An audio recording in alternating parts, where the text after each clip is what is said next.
Thank y'all for being here, and also, in addition to being here today, we've got a couple of other live events, one in Birmingham, one in Scottsboro, doing the same thing. And then also, this one is a hybrid. This one is also online, and so we have, I think we have 7, I think Mitch told me, that are online, and they'll feed questions to Lori, and Lori will feed those to us to answer as they type those in. We've got all of our office here today, and Jay is in the back, and Jay is my boss, and we have enjoyed working together. Jay is the director in the area of stewardship and church financial resources. And then Lori is our ministry assistant. Lori's running the video and stuff for those who are online today. And like I said, we'll be feeding us questions. So let's begin. We first want to think about some things that are new. And in this book, I have a different take on it than he does. If you'll open it up to page 6, he has some things that are new. And so I just want to pull out some of the things that are pertinent to that. And so first of all, in these pages, and also mark up the book. The book is yours. The other materials are yours, so mark them up as you see fit. First thing that we see is that the business mileage rate for 2024 is 67 cents per mile. It was 65.5 cents per mile for 23. And I think that's on page 6, I think it is. Top of page 7. Top of page 7. And as we go, I'm going to tell you some things with the page numbers so you can follow along. We're not going to go through this entire book, but we're going to hit some highlights from this book, and then we're going to look at some other resources. So for 2024, you may reimburse your staff, your ministers, for their business mileage. You may reimburse them 67 cents per mile. There's an Alabama change, and it won't affect us in this room, I don't think. But now this book is written about federal income tax. This book is a guidestone piece, and other denominations have it too, that Richard Hammer does this book, and it's for all the denominations, and they use it, and he does that freely for the denominations. I don't know if any of the denominations pay him a fee or anything. I'm not sure, but this is made available to us each year by Guidestone, and so this is federal. It's not Alabama. Here in Alabama, overtime pay is not going to be taxed for Alabama purposes. Now, I've asked in the church tax workshops, I've asked those churches, do any of you pay overtime? And every church so far has said no. Now, most of us have a policy against paying overtime, but I will tell you, if you have a non-minister, and we're not talking about ministers, we're talking about overtime. If you have a non-minister, then, and they work overtime, they work more than 40 hours, you must pay them time and a half. You don't have a choice in that. And so this year, and part of next year, that if they do work overtime, say another worker in the church that's not a minister, and they work overtime, then you must pay them that overtime, but it won't be subject to Alabama income tax for this year. So that's something that's new. Let me just say about a minister. There are 2 definitions of a minister that we're going to deal with today. First of all, there is the minister for tax purposes. The minister according to the IRS. That is a person who is licensed or ordained, and they perform the duties of ministry. They perform worship, they lead worship, they lead the ordinances, they lead the organization, they are considered to be a religious leader by your church, and they are generally, and I'll use the shorthand version of that and say they're ordained. Now, a minister might be licensed and doing those other things and meet the definition, and the IRS says you don't have to be ordained, but the IRS also says if you're not ordained, you must be able to do essentially everything the ordained minister can do. I did know of a youth minister who was licensed, not yet ordained, but he baptized the youth when they came to Christ. He preached, he did a youth worship service, he did all those things, and he met the definition.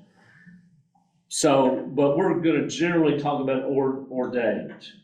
Now, the other definition, yes, Jay? I just had a thought that hit me because there are some retired pastors or old pastors or bivocational pastors that fit the categories of licensed, ordained, but they're working for another church as like a groundskeeper or something. So that would fall under the category where they're the employee side. Right, exactly. That person doing groundskeeping work, they would be a regular employee. You would take out taxes, you would take out and match FICA. If they worked more than 40 hours a week, you'd have to pay them overtime, things like that. Because to be treated as a minister for tax purposes, you must be ordained, but also you must be doing those functions, those job description things. Now, there's another definition that we talk about. That is the Department of Labor definition. Department of Labor definition doesn't have to do with ordination. It has to do with the job description. And so if you have a ministerial job description, then you are a minister for the Department of Labor. Now, let me show you how that works in a practical way in the church. So the ordained minister, pastor, for example, he can have housing allowance. He must pay his own self-employment tax. There's a few things about the ordained minister that are different about him tax-wise. And in fact, one of the key things that we're going to say several times today, he has a dual tax status. He is an employee of the church for federal purposes. Come on in. Good Come on in. morning. Hey. Sorry. He's an employee of the church for federal. He is self-employed for Social Security purposes. Now, the minister who meets the definition for Department of Labor purposes, we're talking about, like, for example, a children's minister, not licensed, not ordained. From a payroll standpoint, you treat them just like a regular employee. And, you take out taxes, you take out and match FICA, so forth. But that person could be part-time.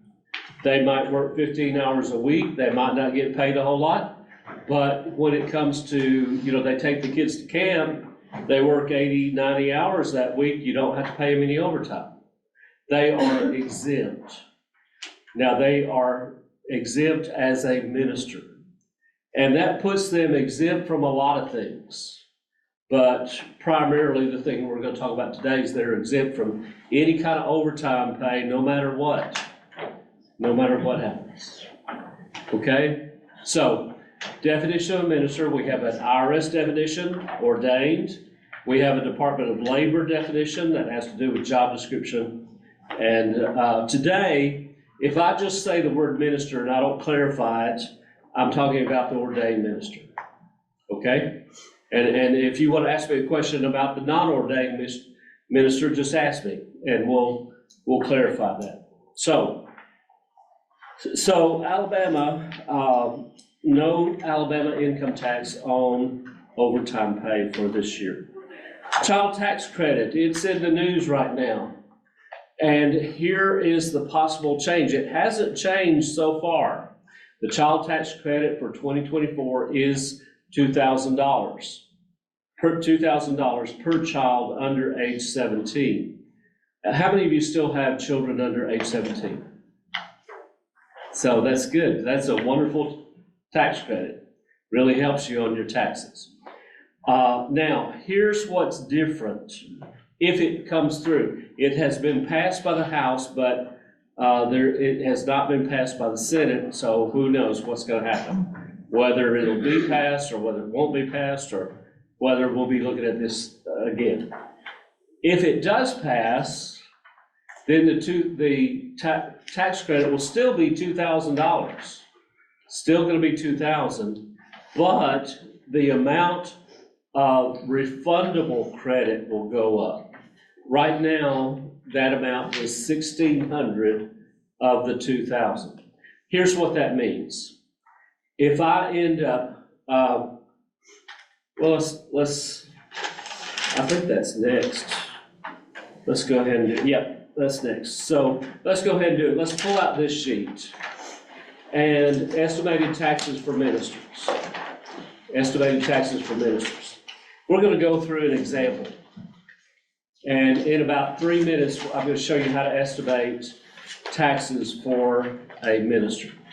Now, I'm gonna use rounded numbers. I'm not gonna do it quite as precise, but I formulated this sheet and I made 2 big mistakes on purpose.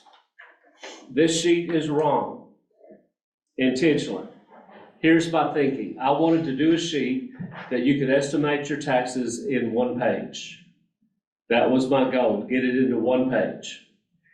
And if the IRS was gonna do this sheet, it would take at least 10 pages, at least. So I wanted to get it on 1 sheet. Here's what I did. We have a 0% tax bracket. That's called the standard deduction. We don't pay any tax. For a married couple, they don't pay any tax on the first $29,000 of their income. Then we have a 10% tax bracket. Then we have a 12% tax bracket. The next tax bracket is 22. Now, 10 and 12, I just thought those 2 figures are pretty close together. I'll skip the 10, go on to the 12. And so what's gonna happen is when you estimate using 12% as your tax bracket, you're gonna estimate a little bit high. At an average salary, it's a couple $100 high for the year, is the way that works out. And so I used the 12% tax bracket, and then the other thing is I did not go on to the 22% tax bracket. A ministerial family, a family with an ordained minister in it, they can make about $125,000, maybe $130,000 a year as a family before they hit the 22% tax bracket. So as a family, if you're making more than that, then you'll need to account for some additional tax. But this will get most ministers who are making less than $125,000, $130,000 as a family. It'll get a lot of those ministers. So what we do, and let's just work through an example. Let's say that this minister makes $50,000 a year, and he wants $20,000 to be housing allowance. So that makes his taxable salary 30. 50 minus 20 is 30. So we start with the taxable salary up here at the top, $30,000. And then, of course, you'd add in any kind of Christmas bonus and those kind of things. But $30,000 minus the standard deduction of $29,000. Now I'm using rounded numbers again. I'm not using the exact number, but rounded. So $30,000 minus 29 is $1,000. He is going to owe 10%. I know that's on the 10% side. So 10% of $1,000 is $100. He's going to owe $100 in federal income tax. Now, let's say that they've got a child. Now, again, I'm talking about marriage. That's just the example I'm using. On the sheet, it also talks about what if you're single. But let's say that they have a child. And their federal income tax is $100, but they have the child tax credit of $2,000. And the child tax credit of $2,000 is refundable.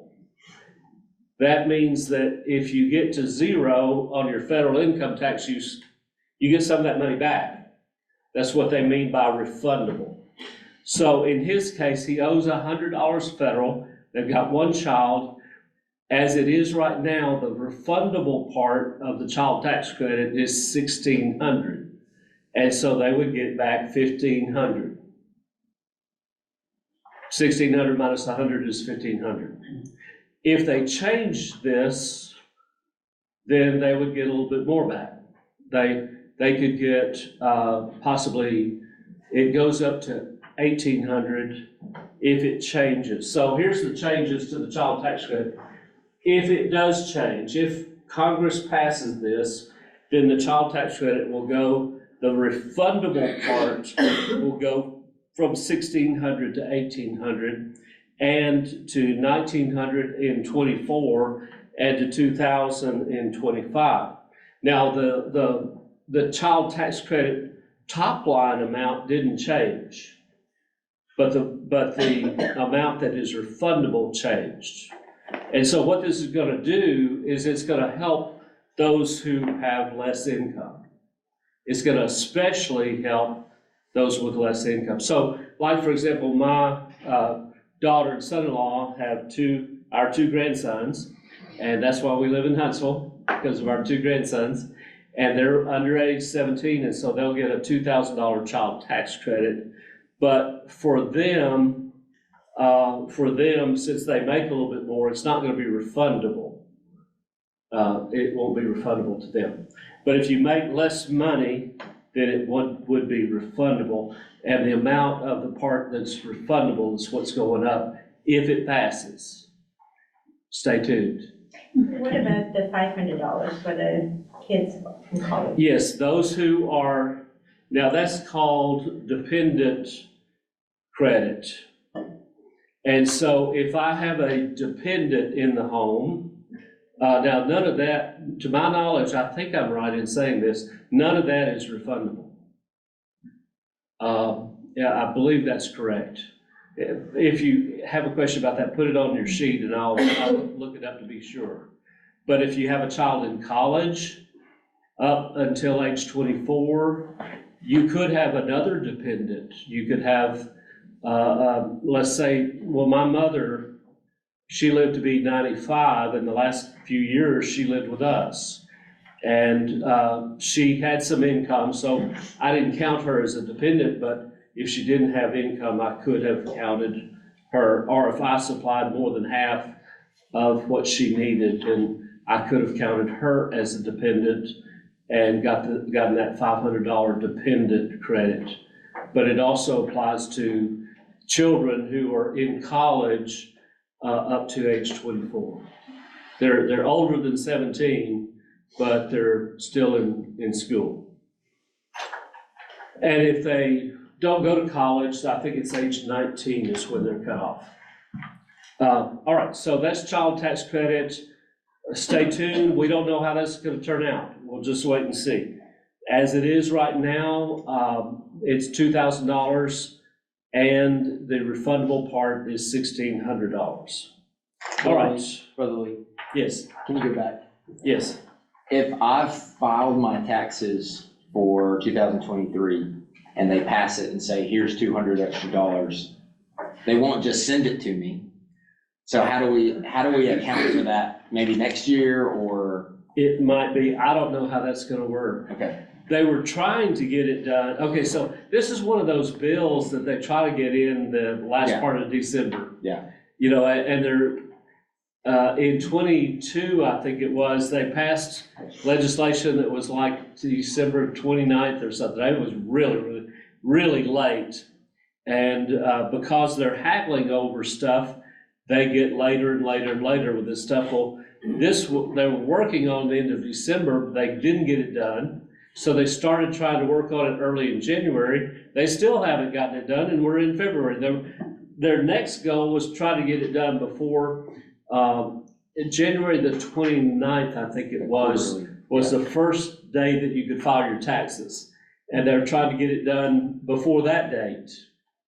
And they didn't get it done. And to my knowledge, if this gets in a bill, it will probably go through because both Democrats and Republicans are in favor of, and then also the child tax credit. If this does go through, then in future years, then the top line starts going up and it's adjusted by inflation. So it might go up $100 and then the next year it goes up another 100 and so forth. But Democrats and Republicans are in favor of this, and it's likely to pass. But now it's got to be in a bill in the Senate that the Senate likes and will pass, and then they got to probably bring it to a conference committee and all that stuff. So if they're too terribly late, they'll probably just let it go for 23. If they can get it done in the next 2 or 3 days, they might make it retroactive to 23. But I think that's doubtful at this point that it's going to affect 23. Okay, thank you. I think it's more likely to affect 24. But who knows? We're talking about Congress here, and who knows what in the world they might do. So, child tax credit. All right, so we've gone over, one of the things that you need to do regarding your taxes is estimate your taxes for 24. And I've given you a sheet that was going to help you to estimate your taxes for 24.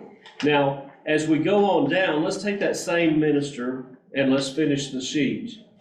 So, as it stands right now, he owed $100 in federal tax.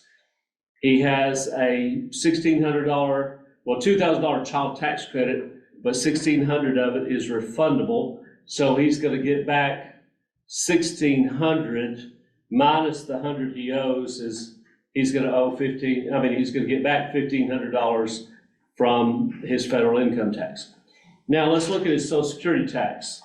And as you go down here to where it says self-employment tax calculation, this calculation is exact.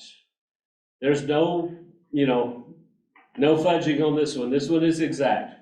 So we take his full salary, $50,000, times, and you multiply it by 0.9235, and then again times 0.153, 15.3%. Well, let's just say 15% of $50,000 is $7,500, just for simplicity. $7,500 is what he's going to owe on his Social Security taxes. $7,500 minus the $1,500 that he's going to get back. The grand total of what he's going to owe is $6,000 for the entire year. See how I calculated that? You just done somebody's income tax. You didn't know you were a CPA here. Now this is just a rough estimate, but I think it's a good way to get you close, to get you reasonably Can you close. say what you said one more time, that you said he would owe or he would get back? He's going to owe Okay. $6,000. Grand total for the year. Yes. Now, there's 2 ways you can handle that $6,000. One way you can handle it is the church could withhold it, but they would only withhold it as federal income tax. You can't do FICA on an ordained minister. Can't do FICA on an ordained minister, so you withhold it as federal income tax. So if we're paid every week, we got 52 paydays, divide $6,000 by 52, you get a little over $100 a paycheck.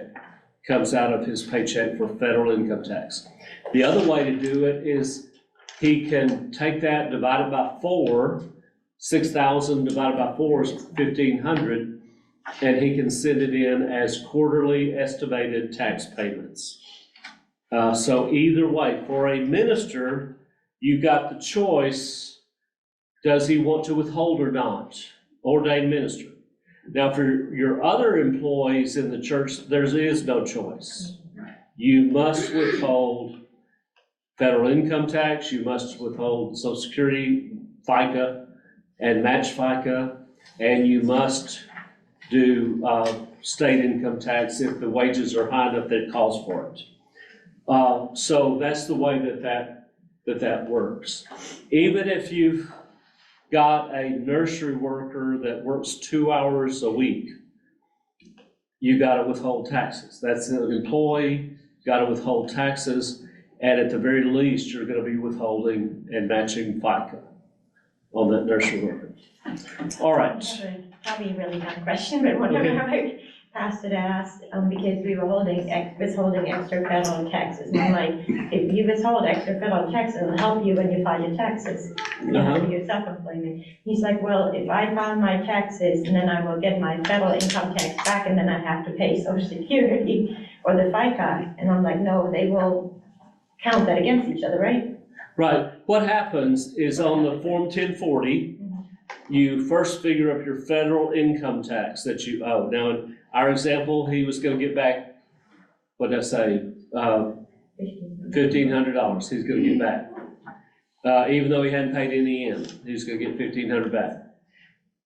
Then it has a section in the Form 1040, has a section for other taxes. And one of those other taxes is called SE, self-employment.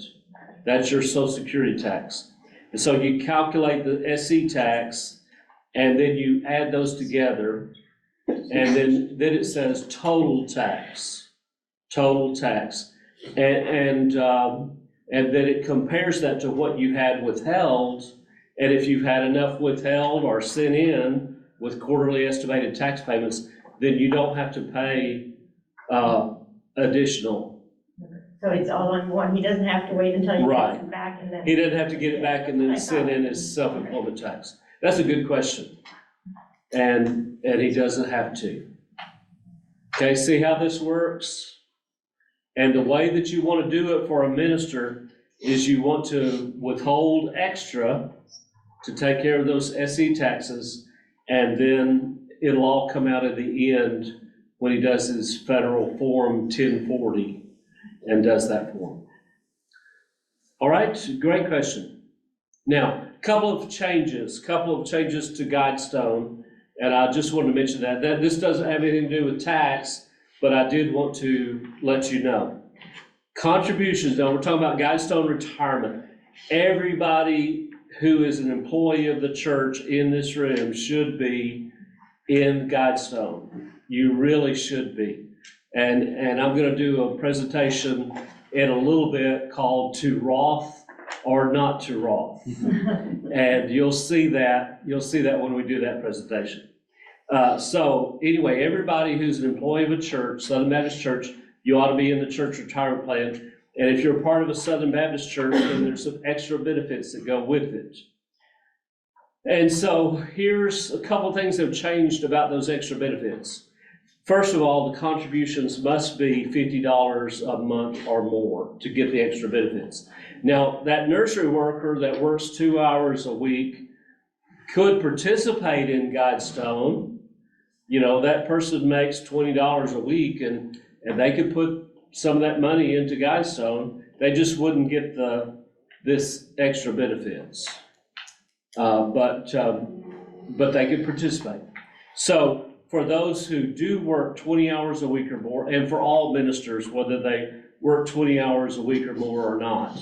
And it is assumed that a minister is going to work more than 20 hours. I've been to churches that had 7 in attendance, and that pastor worked more than 20 hours. You know, that message preparation was probably more than that, plus visits and phone calls and all the other things that pastor does. So it's just assumed that any minister is going to work 20 hours or more automatically. So there is a survivor benefit. That is like life insurance. And so if you're really young and something happens to you and you're a participant in Guidestone retirement, contributing at least $50 a month, and something happened to you, you died, and you were 30 years of age, your survivors could get $100,000. Now then that number goes down through the ages, and you've got a sheet in your packet that shows those numbers. Later, as you get older, it goes down to 75,000, then it goes down to 50,000, and so forth. But I could be 71, 72 years of age, still putting money into my retirement, still serving the church, still getting paid, and still that benefit would be 10,000. So as long as I'm serving a church, as long as I'm putting money into retirement, and we're talking about Southern Baptist Church, then that would be in effect. Now, if I do quit, if I do retire, then that benefit stops. But that's the way that works. There's a disability benefit that can be up to $500 a month should I become disabled, and it would last for up to 5 years. And then it ends at age 65. So if I became disabled at age 63, I could get 2 years worth, and then it would stop. And then also for ministers, and these don't have to be ordained ministers, any minister, your children's minister, your youth minister, your pastor, your associate pastor, any minister in the church, if you're contributing $105 or more to retirement, and that contribution can come from the church, the minister, either or both, if that church is contributing $105 or more, and the church is contributing through cooperative program, then that minister can receive $250 going into their account. Now, actually, if you multiply 1,750 times 12, you get $210, but we have had some savings with Guidestone the last 3 years, and we've been able to do $250. So there's no guarantee that it'll always be $250, but we've been able to do that.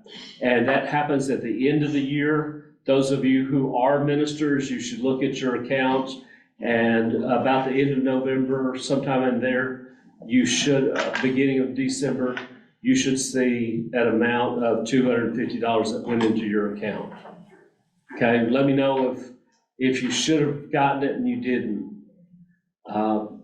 There's a couple of situations that might not happen, like if somebody moved from another state to our state in the middle of the year, they didn't have enough contributions. If there's certain things that might happen that because we're doing it on an annual basis rather than a monthly basis, and that request was from Guidestone. That wasn't us changing it to monthly. Changing it to annual. We would have rather seen it be monthly. All right, now back to this book, and I think we're back to page 6. I think Secure Act 2.0 happened at the end of 22 and affected beginning in 23. And here's just a few of the changes that happened as a result of the Secure Act. First of all, required minimum distribution, the age is going up. Used to be at age 70 and a half, you begin to have to take your retirement. You'd saved your retirement, you begin to have to draw it out. Now, why did the government want you to draw that money out? Why was that important? So they could get their tax money. You've been having this money grow and contribute to it and put that money in all these years, and they haven't gotten a dime in taxes. The way that most of us through, for all my, I guess close to 50 years, all that time, and those who were before me and everything, they were putting it in, saving money on their taxes. And so now, you got to pay the piper, and so the government wants their tax money. That's why they make us start drawing some out. And so required minimum distribution used to happen at age 70 and a half. Now, you could take it before then, but at age 70 and a half, you would have to. And you actually didn't have to. Nobody put a gun to your head. But if you didn't take it out, there was like a 50% tax penalty on that money. So you wanted to take it out, and Guidestone made it where they wanted you to take it out. They send you a letter. Hey, if you don't respond to this letter, we're going to send it to you, is the way that Guidestone approached it. So now that age is now 73, and in another few years, by 2033, it will go to age 75. And so those of you in this room, you won't have to take it quite as early if you don't want to. They also put in a provision that you can take money out of your retirement for an emergency and not face the 10% penalty. And so that was one of the things that they did. It can be done as an emergency. Automatic enrollment is another thing that they did, but they exempted churches from being required to do that. But I think that over the next 4, 5, 6 years, that'll become kind of standard practice, and probably a lot of our churches will start doing automatic enrollment. And I think that's a good idea for you to do automatic enrollment into retirement. Can I ask a question? Sure. Is there a certain rate, percentage of what you have in your retirement for the R&D? Yes. The way it works, and I'm not sure when it was 70.5, that first year is 3-point-something% of what's in the account. So if you had 100,000 in the account, you'd have to take, it worked out to be about $3,900 out. And then that percentage goes up as you get older. Since it's starting at age 73 now, did I say that right? Anyway, since it's starting later, that percentage is going to be bigger. And I don't know exactly, it might be closer to 4%. And so, you know, when you get to be 90, it's closer to 5% of the account, what's left in the account per year is required minimum distribution. So does that start the year you turn 73? It does, but it has to do with the due date for the taxes. So what will happen is Guidestone or your provider will send you a letter stating when you have to do it. And if you get to be getting close to that age, call them and say, do I have to do it this year, or the way the tax year falls, do I have to do it next year? When do I have to do it? And they'll be glad to tell you. Thank you.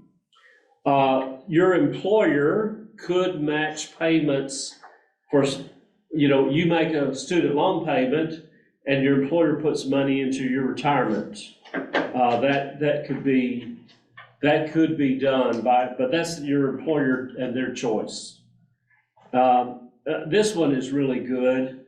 Some people are worried about putting money into a college savings plan, a 529. They're worried about it these days. Will my kid go to college? Will they need this money? What will happen if they don't go to college? And, you know, we've had a lot of time where it was almost automatic, especially in certain families, that, you know, you're going to college. And nowadays, it's not quite so automatic in the thinking of parents. So what happens to that 529 money if they don't use it for college? And in the past, you could get it back out, but you got penalized for it.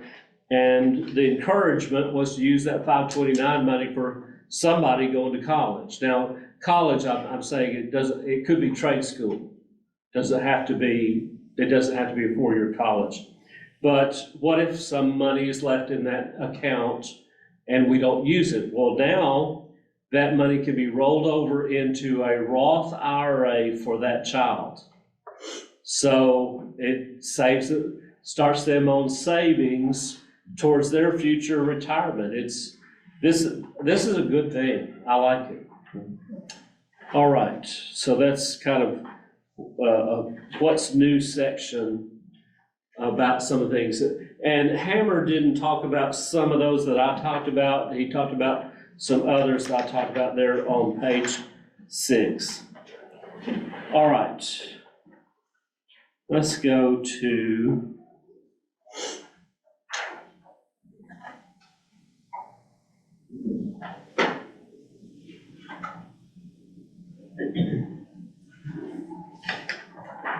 here we go. All right. Now we're going to continue on in this book for a little bit, and then we're going to use use another book. I'm not trying to do everything that's in this book. I'm trying to hit some highlights that you need to know. So as we go into this book, I'll first of all, before we get further in this book, I want to mention a few resources. Here, and it's on my card, you've got all the different ways to contact me. And on my card, which is in your packet, it's in the little flap. On my card, you've got the ways to contact me, my email. You've also got my cell phone number. Since I have been retired 4.5 years now, can't believe it. Can't believe I'm still working. But I'm working part-time. And since the grandbabies have come, we now live in Huntsville, and so I work a lot from home. So when you call, and if you call the office here, it's gonna ring my cell phone, even if I'm not here. And so that's the way that you're gonna be able to contact me. But I've got my cell phone number there. Church Compensation Services got a part of the website, alsbaum.org/CCS. That stands for Church Compensation Services. And so follow the State Board of Missions on Facebook and things like that, and you'll find out some things that are going on, and some news of events and things. And then, like I said, Guidestone is a wonderful resource for even financial questions. And we're going to look, so this one that we've just started into, and also we're going to look at the financial church planning guide, compensation planning guide in just a little bit. So the W-4 doesn't work well for ministers, and so we did that. Minister estimate of tax. Now, let's get back to the tax guide and some key concepts. Page 10, top right, key point. Page 10, and you might want to mark that on your book. Ministers, we're talking about ministers who are ordained, have a dual tax status. That means they're employed for federal purposes, they're self-employed for Social Security purposes. These ministers have a dual tax status. They are entitled to housing allowance, and another thing that's sort of unusual about them, they must pay their own self-employment tax. You cannot do FICA on an ordained minister. Every once in a while, you'll have a minister ask that question. Hey, can't you just treat me like a regular employee, and you pay half of the FICA and I'll pay half taken out of my check?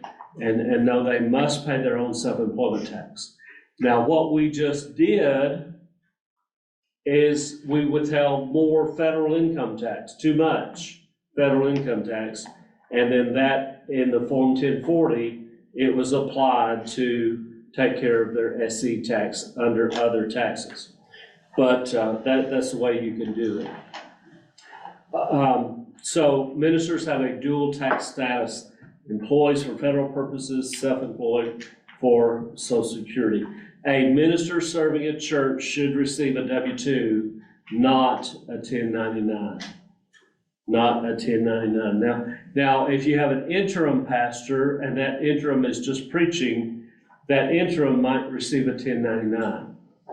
But I'm talking about your regular pastor who is an employee of the church should receive a W-2. Now, we're going to skip ahead because of this warning. Page 35, top left column, where it says caution.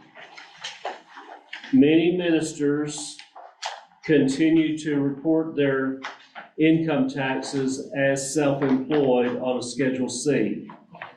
Many ministers try to use, now Schedule C is for self-employed people. If I'm self-employed, let's say I've got a heating and air conditioning business.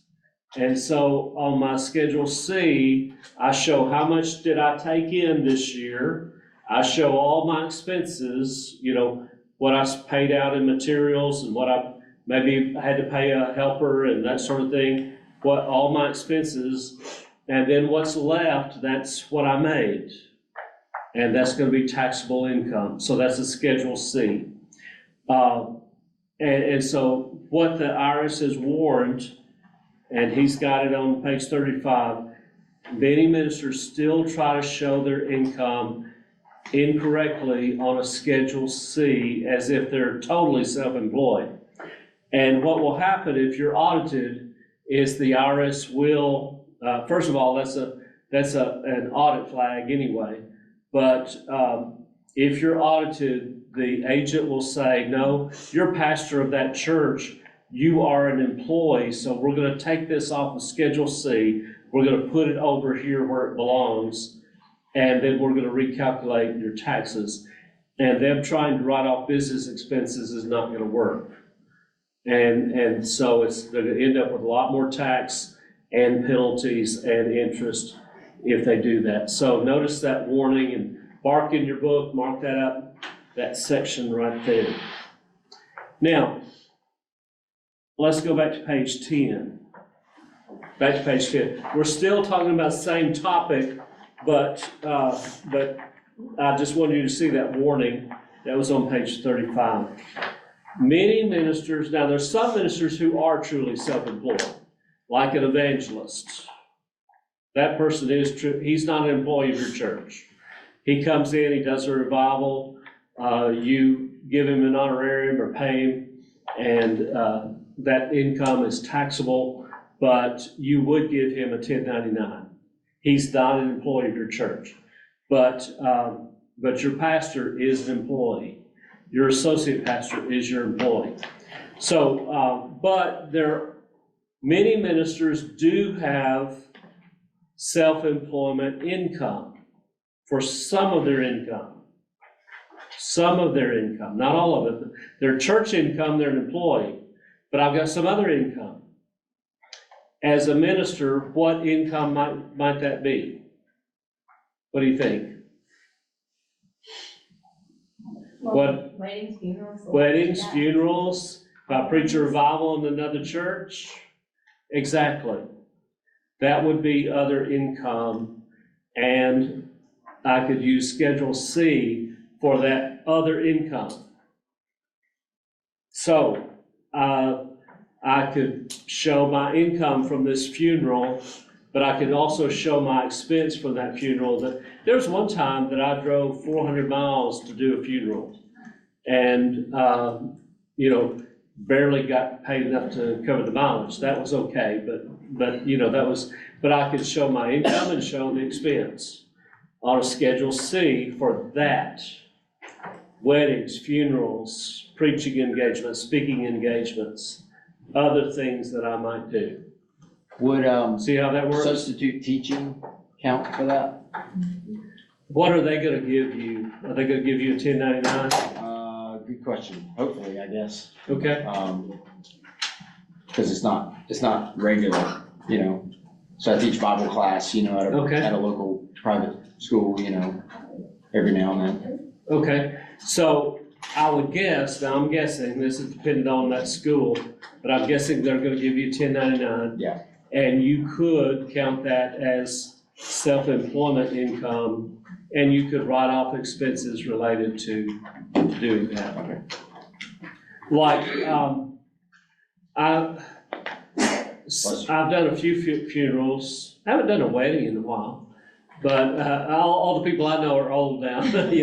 But I've done a few funerals. I get paid a little bit. Got to show that on Schedule C. Also, I have served as parliamentarian in a few events. Gotten paid a little bit, so that would be Schedule C income, self-employment income. And so I would do that. I would also show my expenses on that Schedule C. So I'm gonna ask an off-the-wall question. Okay? So, you're a minister, you're performing a wedding, for someone not associated with the church or anything else, and so, the church isn't paying you, I don't think they're paying you. Which would be best to claim that mileage? Would it be better to claim it on the Schedule? Can you claim it on the Schedule C if you don't have any income If from I that don't have wedding? any income, I'm not gonna be able to claim the mileage. Okay. Now, here's what I would recommend to a church. Okay, you should have an accountable reimbursement plan to reimburse for business expenses. And here, well, let me just tell you about the policy here. When we go and we speak in another church on a Sunday morning, we are allowed to keep that honorarium. And we're also allowed to turn in the mileage. And here's why. In fact, I had one of those situations. I had a church say, I'm taking vacation. This is the pastor telling me, I'm taking vacation. Would you come preach on such Sunday? And here's what he was, I didn't get paid a dime. And that's okay. But I didn't get paid a dime, and he called me because I wouldn't get paid a dime.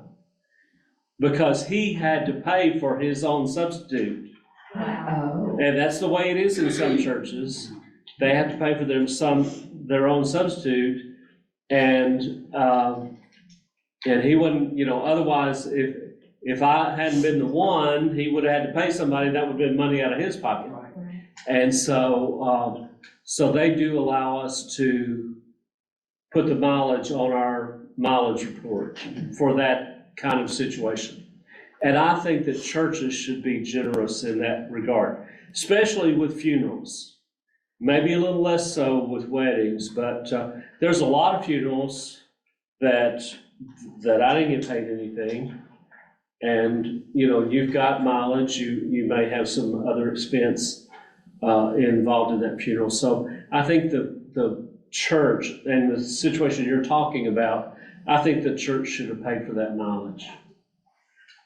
And I think that the minister should have the freedom to turn in that mileage. All right. So if you put it on the Schedule C, your mileage as an expense, because you got paid for like a revival, then you don't put it on your accountable reimbursement plan. Right. And well, that's another example of a policy here at State Board of Missions. So if I go supply preach at a church, I can turn in the mileage because a lot of those churches are little, and a lot of those churches, they're not gonna pay much or anything, and it might not cover my mileage.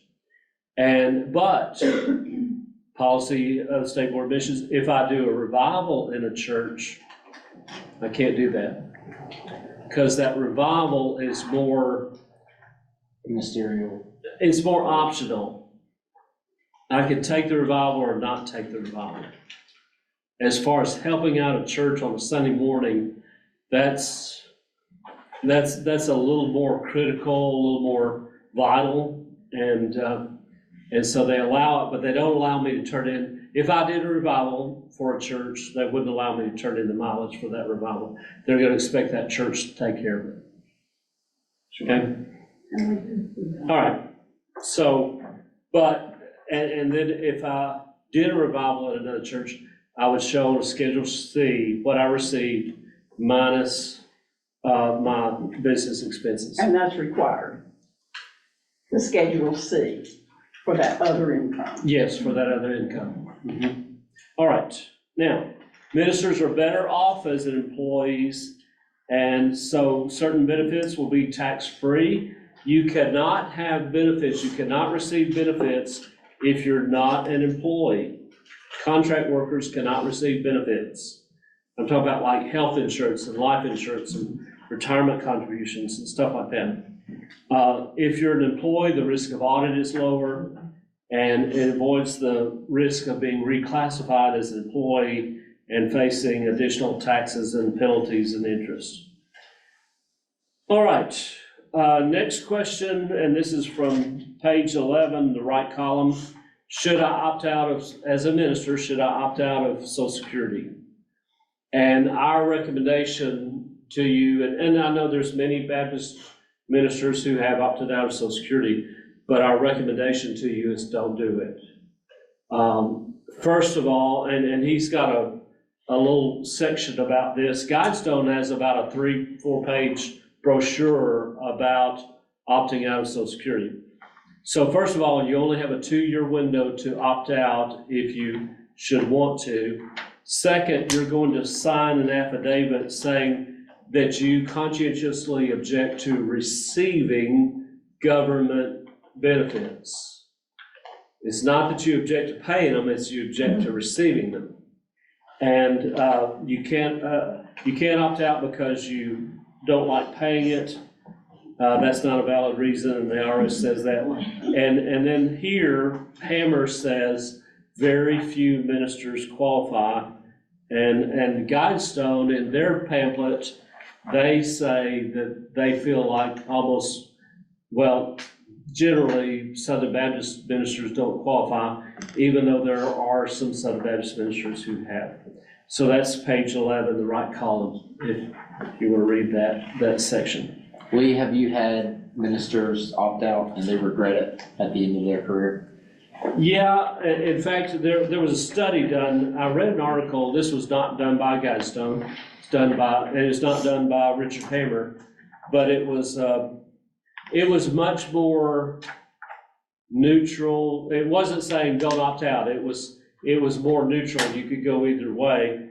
And at the end of their study, they said, this article said, and I thought it was interesting, that out of ministers, they compared ministers who opted out and those who didn't. And actually, oddly, financially, the ministers who didn't opt out were generally better off financially than those who did.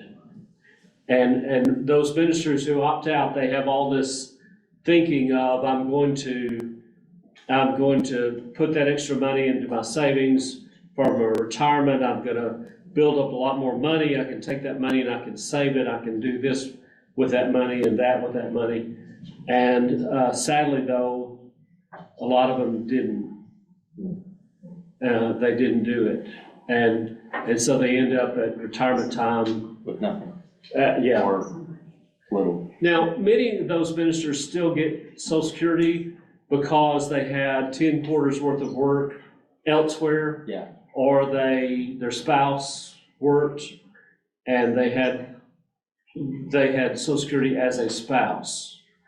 So many of them get it, but they don't get much. Gotcha.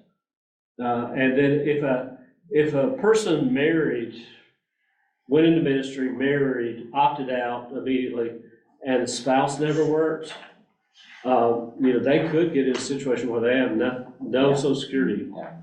And that would also mean no Medicare, which is really more important. Yeah, yeah. Really more important.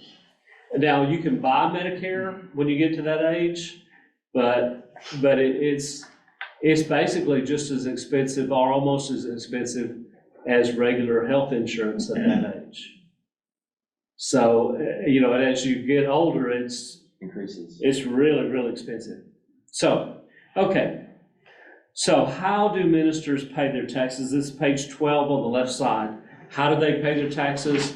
There's 2 ways. The first way is voluntary withholding. We've talked about that. And they do an estimated amount that they want withheld from their taxes, and the church withholds that every paycheck. The other way is to do quarterly estimated tax payments. Now, I've had several ministers conversation about taxes, and they say, "Oh, I'm just going to pay it all April 15th. I'll just pay it all then." And I said, "Well, but you're going to get penalized.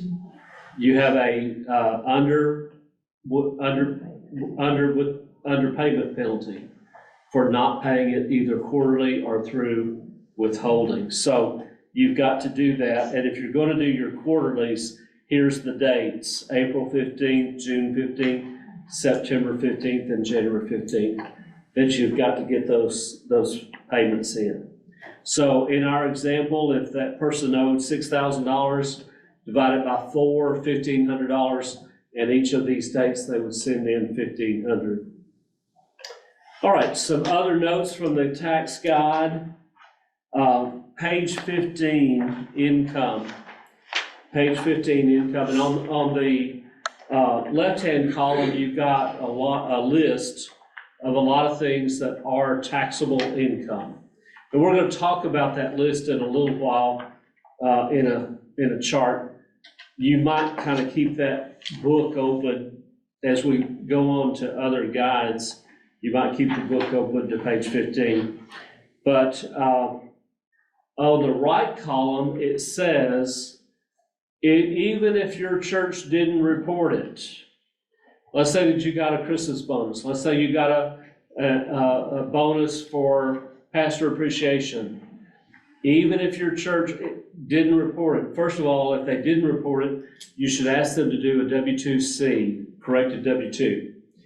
And if they still don't do it or haven't done it, it's still your responsibility to report that as taxable income. And it's your responsibility, and he's talked about.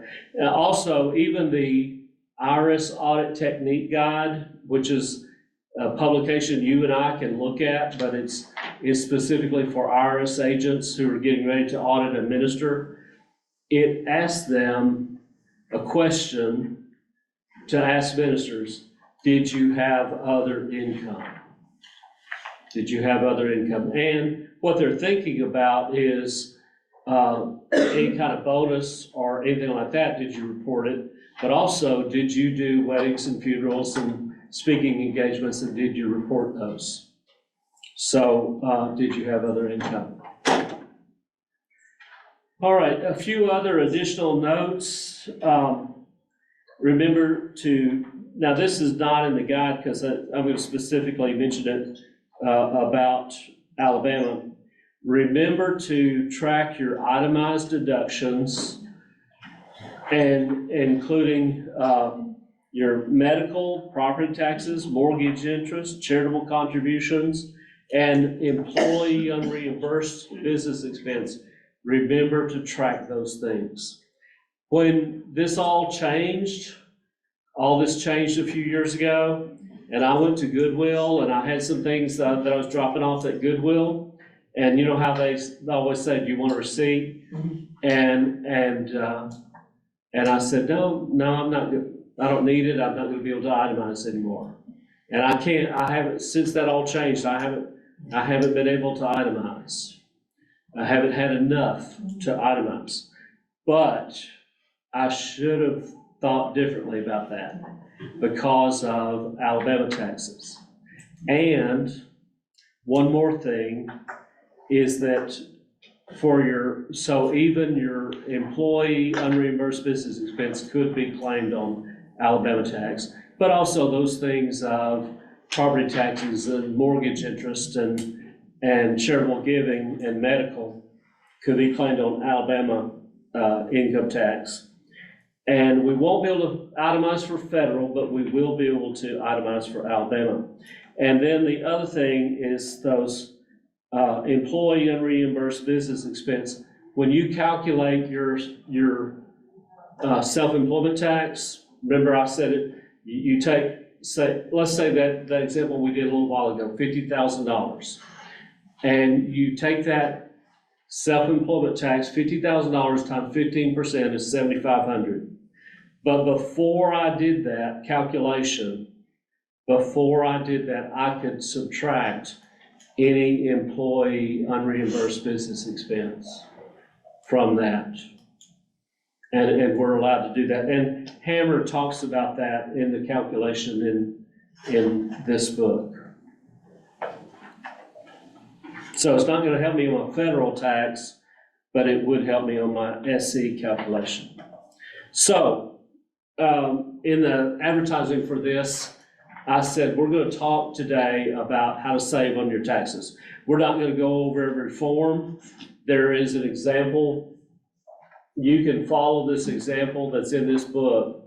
Shows the W-2, shows the Form 1040, shows Schedule A, shows all those Form SE, all those different forms. It gives you an example in this book, and that's not what we're gonna do. But we're gonna talk about how you can save on your taxes. So let's take out the compensation planning guide. That's the next book that I want us to look at.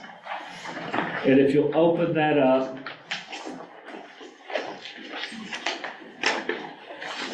It has 6 steps.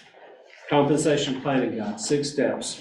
First step is a worksheet to just kind of see what you need. See that book is dark green. It's put out by Guidestone. Does everybody find it in your packet? Compensation planning guide from Guidestone. So there are 6 steps in this book. First one is a worksheet to estimate some of the needs. The second step is to have written financial support policies. Have written policies. There is a right way to do this. And we as ministers have experienced something that we call the package, the lump sum approach, here's $50,000, do with it whatever you want to. You know, that kind of thing is what we have faced. And when you do that, that's not good. But also, nowadays especially, it penalizes that minister on taxes. And we're gonna see why. And so, let's say out of the 50,000, I'll just use this as an example, a long time, and I was in that system a long time ago. So you take the 50,000, you subtract out your benefits like health insurance and retirement contributions and send those in, you take out even your mileage and your business expense. You carve that out of that 50,000. And you take all these things and you carve it out of that lump sum. Now, some of that stuff has changed and some of that stuff you just absolutely cannot do anymore. But that was called the lump sum, and you don't want to do it that way. So the compensation planning guide shows you a better way, and that is to, number one, have an accountable reimbursement plan. That's one of the things we're going to talk about. Number two, do the housing allowance. And I said, use the word maximize your housing allowance. Don't fudge and, well, gosh, I have, when I think about my payment, my taxes and all that stuff, it comes out to be $50,000 and my utilities, $15,000 and my utilities and things. And, we're planning on doing some stuff to the house and I'll probably spend three more thousand, but I won't count it as an estimate for my housing. I'll just kind of hold back on that. Don't do that. Estimate what you're really going to do, and in fact, you can estimate just a little bit high, And then I've got to know that if I don't spend it on housing, then I've got to declare that difference as taxable income. So let's say I said, okay, well, I'll estimate 19,000. And then it comes out that I actually spent 17,000. Well, then I've got to declare that $2,000 difference as taxable income. But it's better to estimate 19,000 and not spend it all and have to do that than it is to estimate 15,000 when you could have estimated, 17. Because if I estimate too low, I'm just out of luck. I'm just simply out of luck. Are we gonna talk about housing more later, or, okay? Mm-hmm. Yeah, I'm gonna go through this guide about question and answer about the housing allowance. So, have housing allowance and maximize that, and then also benefits. And your church should be providing benefits to you, whatever they can do.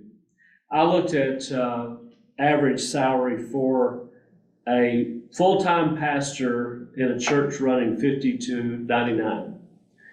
And the full-time pastor had $7,000 worth of benefits on average. And that's in our compensation study guide. And I was surprised that it was that much, but even that pastor has benefits. Even the bivocational pastor, part-time pastor, has about $1,500 in actual benefits according to our churches. So we all ought to be doing benefits to the best of our ability and to what would be better for our ministers. And so those are the three main things to save on taxes. So we're going to look at accountable reimbursement right now, and then in a few minutes, we'll look at housing allowance. So page 7 in the compensation planning guide, page 7, accountable reimbursements. And the top set of bullets on that page show you what you can use the money for. Vehicle used for business purposes, meetings and workshops, things of that nature, books and periodicals for sermon preparation and things like that, continuing education opportunities, and provisions for ministry-related hospitality. Now, what that means is you could take a prospective family to lunch, tell them all about the church, answer their questions, and you could get reimbursed for that lunch.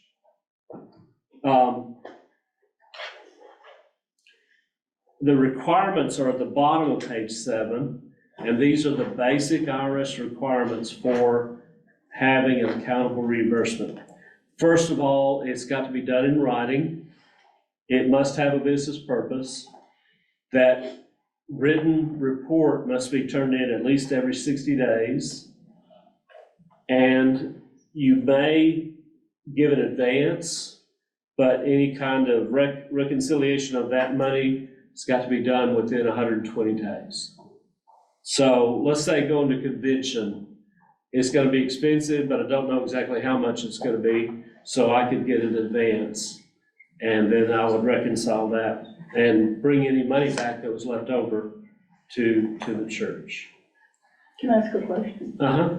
So on your accountable reimbursement plan, if you like take a church member to out of town to a doctor's appointment or an MRI, that kind of thing, and they can't eat first and you stop for breakfast on the way home, is that accountable reimbursement as well?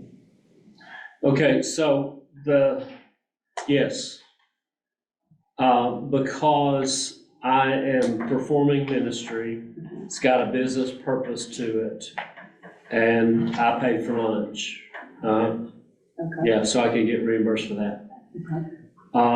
Now, let me give you an example. So I can take prospective family, well, that one's pretty obvious. I could take say, chairman of deacons to lunch, and we'll plan out the year's worth of meetings. We'll plan out our year, or we'll set goals. And that could be a lunch I could get reimbursed for. But if the chairman of deacons is my best friend and we just like to go to lunch together, no, I can't get reimbursed for that. It's because it had a business purpose to it. Okay. So you look at what is the business purpose. Like also another example, you go to the hospital and there's surgery, and their loved one has, they had to be there at 5 o'clock that morning and they haven't eaten breakfast. And I'm talking about the family. Yeah. So you say to the family, hey, let me take you down to the cafeteria and get your breakfast and we'll talk and pray, while your loved one is in surgery. Well, that could be reimbursed. It's got a business purpose to it. Okay? Yes. All right, so we can use the IRS mileage rate for this year, that's 67 cents a mile. And then notice this, it says unused ARP money, accountable reimbursement plan money, should not be given as a bonus. And in fact, on page 8, it's got bottom of the page, that warning triangle that you see there. Warning, be careful. Be careful here. The IRS code says this accountable reimbursement must come from employer funds, not from employee funds. In other words, they cannot reduce their salary to set up an accountable reimbursement. And that's exactly what we used to do. Yeah. We used to take our salary and we'd set aside some of it for business reimbursements. And back then we did that to say it's not taxable, but that won't work today. It must come from employer funds, the church budget, not from employee funds. All right, next page or so, they tell you about how to set up an accountable reimbursement plan. But we are ministers. As ministers, we are employees, and so we cannot write off one dime of business expenses anymore. If I'm gonna try to write it off on my taxes as a minister, I cannot write off one dime, not one. That employee unreimbursed business expense is gone. Now I'm talking about for federal. Now, for those things that I'm truly self-employed, like a revival or weddings or funerals, I can write off expenses related to that, but not related to my church income. Does that make sense? Okay, you with me? All right, so let's just talk about a few things about business expenses. So first of all, commuting is not business.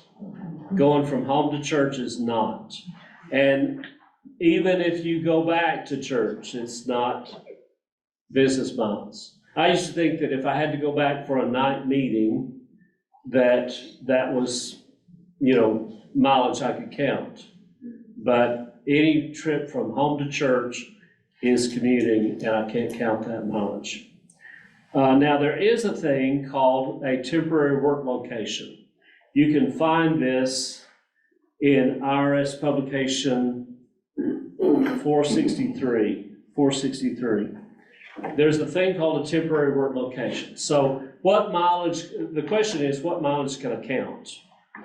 And so I can count, and we've adapted a chart that's on page 463, in publication 463 of an IRS publication. We've just adapted it for church use. So here's how this works. If I'm going from church to hospital, the black line represents mileage I can count. So if I'm going from church to the hospital, obviously I can count that. If I'm going from the church to a member or prospect's home to make a visit, obviously I can count that. That's business miles. If I'm going from church to Walmart to buy VBS supplies, obviously that's a trip that I can count as business miles. And so then the question is, but what about if I'm at home? Can I count those miles? And if I'm going from home to the hospital to make a visit, you see that's the black line? Yes, I can count that. That's, if I'm going from home to visit somebody and they're in their home, that's a black line. I can count that mileage. Because those are termed temporary work locations. It's not your job location. So those are not commuting, even if I'm going from home. And so I can count that. Now, if I'm going from home to church, see the dotted line, I can't count that. That's my commute. So those are called temporary work locations. And that is mileage that I can count.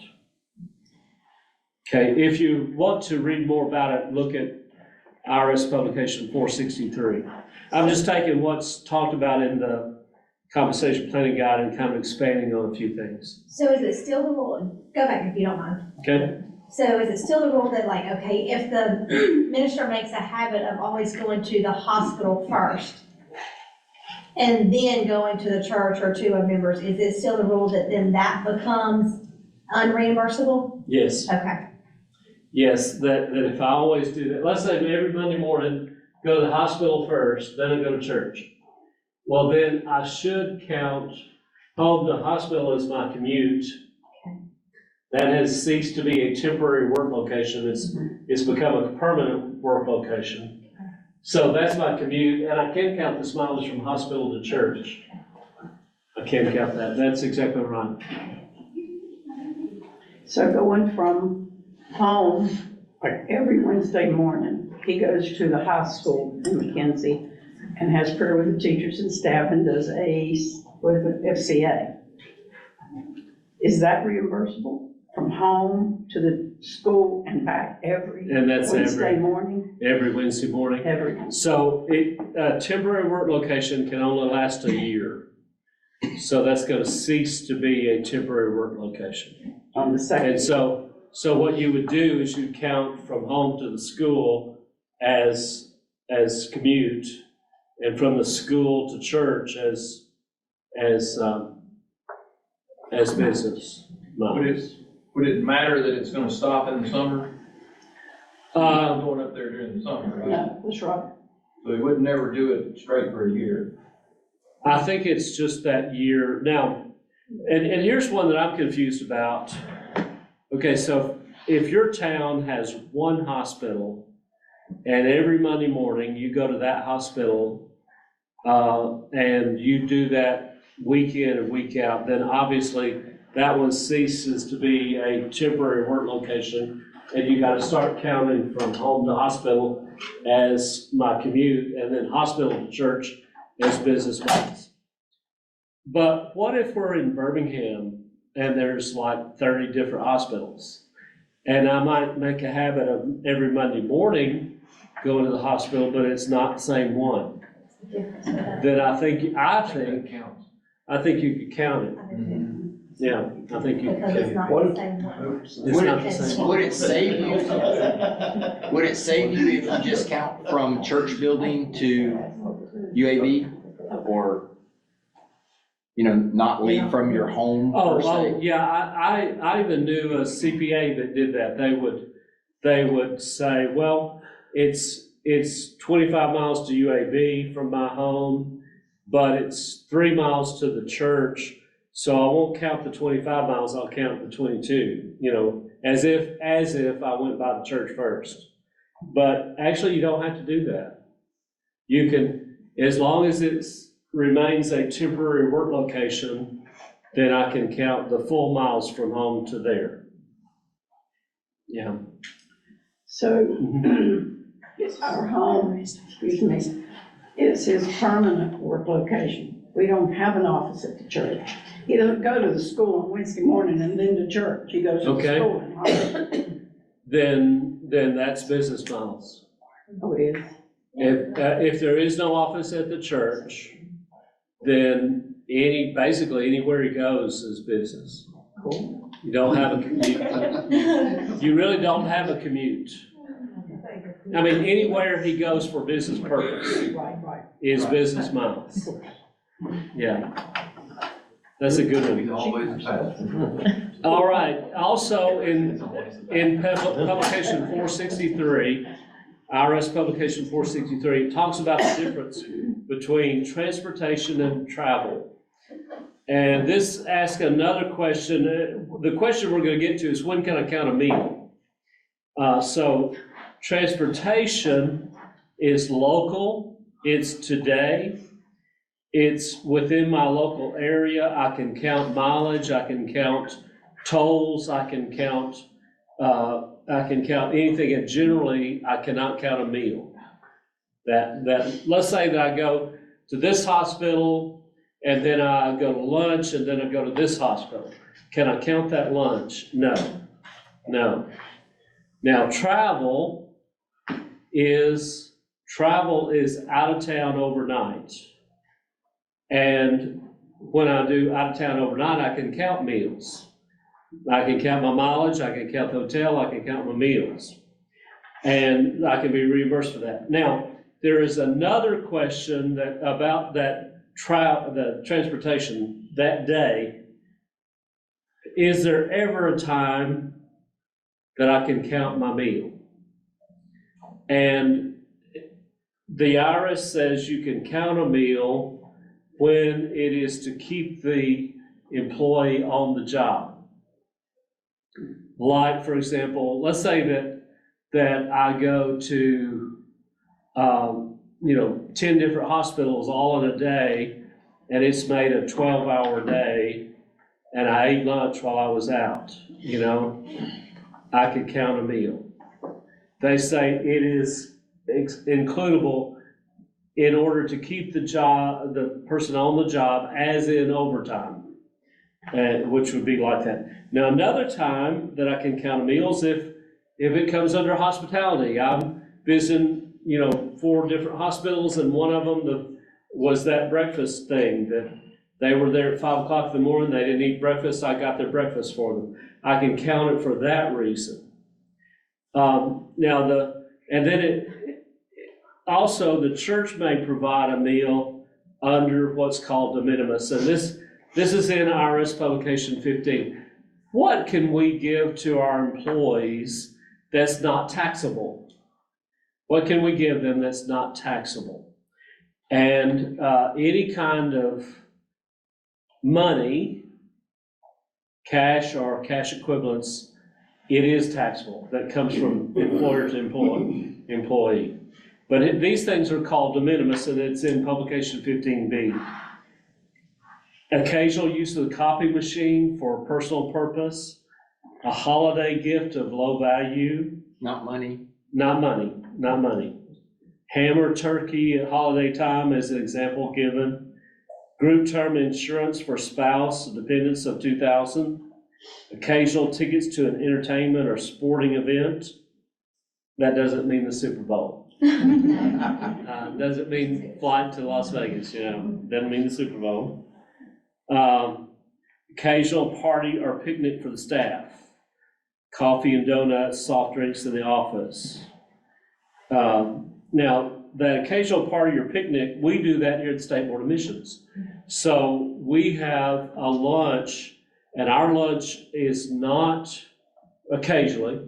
We have a lunch, and it's not for the purpose of staff meeting and planning and all that. A lot of church staff, they want to do that. We want to do our staff meeting over lunch. And you're not supposed to count that as a business expense. You're not supposed to do that. But you may have a lunch occasionally to celebrate birthdays and anniversaries and work accomplishments and stuff like that. So that is one that you can count. See how the difference there? It's not staff meeting, but it's to celebrate birthdays and anniversaries and things. So those come under de minimis. And then finally, under de minimis is the cell phone reimbursement. Your church may reimburse for cell phone and not count it as income. Everybody aware of that? You can do that.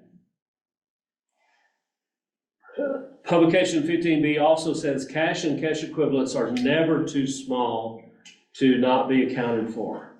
And when they say cash equivalents, they're talking about things like gift cards. So don't give your church staff gift cards. That's taxable income. And for your non-ministers, so first of all, you give them a $100 gift card, you gotta include that in their wages. The second of all, that $100 gift card going to a non-minister, you've got to deal with the FICA. How are you gonna do that? Church is gonna eat it. That's the way it's gonna happen. And then we talked about, I think we've covered enough things that are hospitality, that it must have a business purpose, that you take somebody to lunch, and then continuing education. All right, let's take a 5-minute break, 7-minute break, and then we're gonna talk about housing allowance. All right, let's talk about housing allowance. Pull out this sheet, and this is also from Guidestone. Question and answers about the minister housing allowance. We're gonna go through this sheet. It's about a 4-page little pamphlet. Question and answer about the minister's housing allowance. And let me just mention all these things that you have in your packet. We generally have most of these things in the office, but also you can get them online, and they're available to anybody online. And so, first of all, what is the minister housing allowance? And we find that it is an exclusion from income.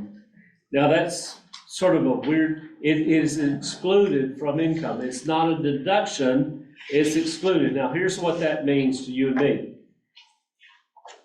Talked to a financial secretary, I said, how do y'all do housing allowance? And she said, oh, we don't do anything with housing allowance. The minister just does all that. We don't worry about it.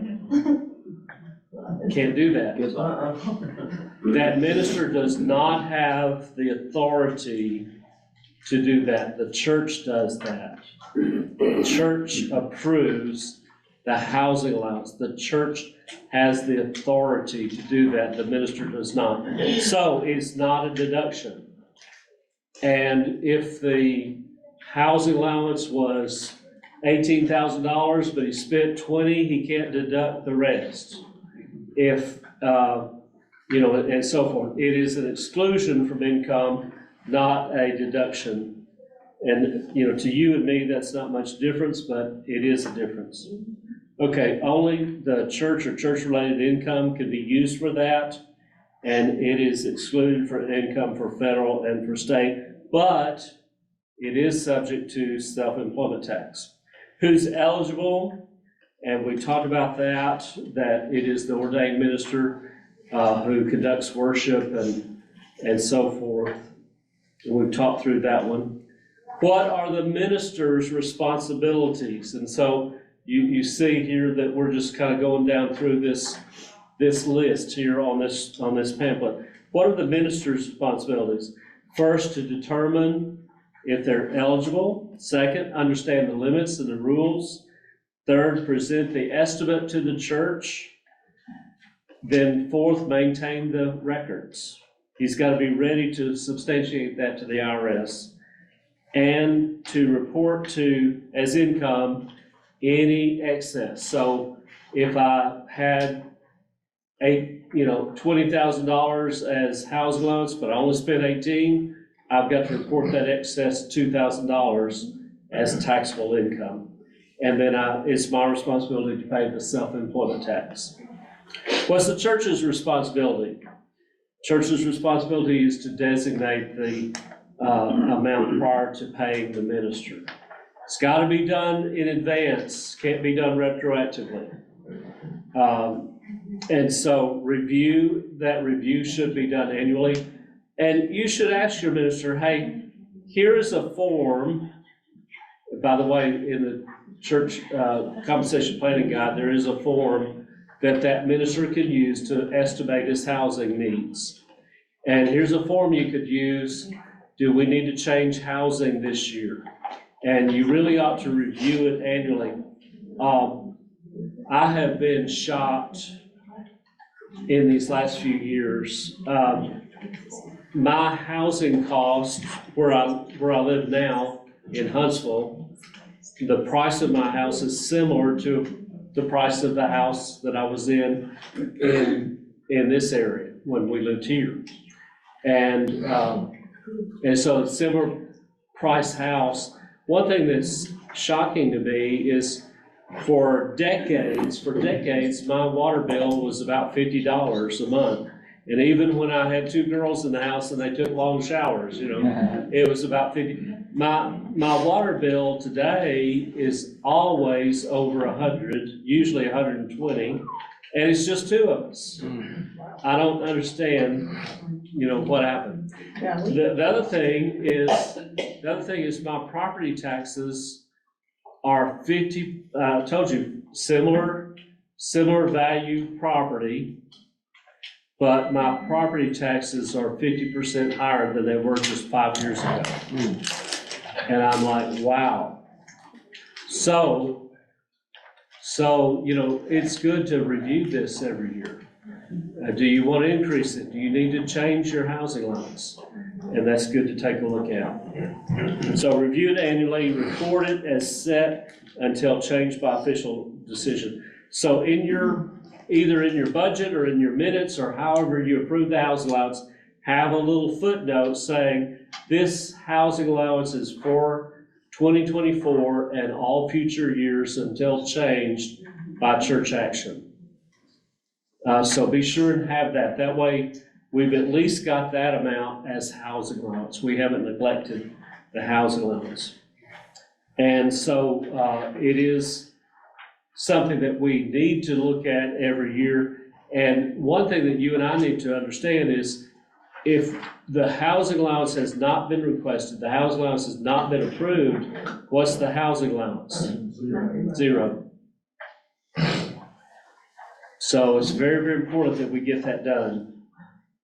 All right, the expenses eligible for housing allowance include, now, there's a chart on page 14 of the compensation planning guide, but it's also in here, that it's listed. So down payment, the payment including principal and interest and taxes and insurance, utilities, furnishings, repairs, maintenance, remodeling, homeowners association dues. And you can count even little things, even things like light bulbs and pest control, things of that nature. Just the minister must keep up with all those receipts and be ready to prove it. So those are the expenses eligible.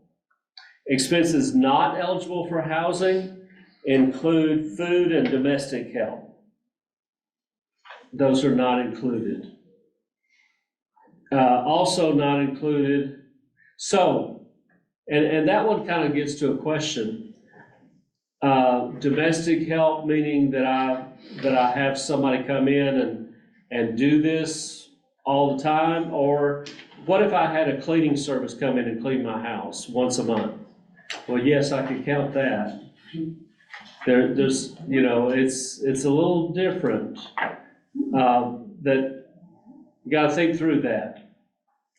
Okay, second home cannot be counted. It's your primary residence. Now I know a number of ministers, they have a home at Lake Guntersville. I love Lake Guntersville. That's where I want to retire. I'm never going to sell that home, but I'm bivocational pastor in Arab, Alabama, and you've got a parsonage, and I'm going to live in the parsonage for right now. And here's the question: can I count my home at Lake Guntersville? No. You got to count the home where you actually live, and as housing expenses. I have a question. Uh-huh. On the form here, it says that, the primary residence, but it also says business property or a farm. It says what? Or a farm are excluded, like they're not eligible. So the pastor's house is deemed a farm per the homeowner's insurance because of the acreage. It's not actually a farm, so would that be where it wouldn't, like your property insurance could be included? Show me where. It's, under the what housing expenses are not eligible to be excluded from income. It's only available for principal residence, not for a second home. Are you on vacation that home, first page? business property or a farm. First page, middle right. The bottom, yeah, bottom. Bottom right. Like, it's their primary residence, and it's not a farm, but on the homeowner's insurance, Yeah. it's I think deemed a they farm. just had a farm separate from their primary residence. Okay, here's the way that I would think that, okay, first of all, not a second home, not a vacation home, not a business property, not a farm, and I think that's thinking about where the farm is separate. Okay. Like if it's- But I think you wouldn't count things related, let's say that is my residence, the farm is my residence. You could count the farm, but I wouldn't count anything related to the business, It's not run as a farm, it's just, Yeah. it's 80+ acres, so and they're building a barn so they had to deem it as a farm for homeowner's insurance, but it's not a farm. No animals. But that's where they're gonna live. That's Yeah. where their primary Yeah, residence. that's their primary residence, and they could count it. Okay, Yeah. They couldn't count farm equipment. They couldn't count, things that were related only to the farm, but they could count their residence. okay. Okay. Thank you. Now, also things that are not eligible, home equity loan, unless that home equity loan is used exclusively for the house. So we got a home equity loan to make improvements or to replace the roof or things of that nature. If I get a home equity loan to buy a new car or pay off credit card debt, then no, I can't use it for housing. How much can ministers exclude? There is no dollar limit, there is no percentage limit. It's whatever fits that situation. Whatever fits that situation. It could be, in the case of many of our bivocational pastors, it can be 100% of the income. They make 25,000 and they could ask for 25,000 as housing. Now, I would recommend to that minister that you set aside some as taxable so he can put some into the retirement plan. But as far as legally, yes, he could ask for 100% as housing allowance. So there's no dollar limit, there's no percentage limit, but it is limited to these three values, and it's talked about on that page. I think we're on the second page now, Lee. The housing allowance designated by the church. Second, what did I actually spend on housing expenses? And third, what is the fair market rental value of this home, furnished, plus utilities?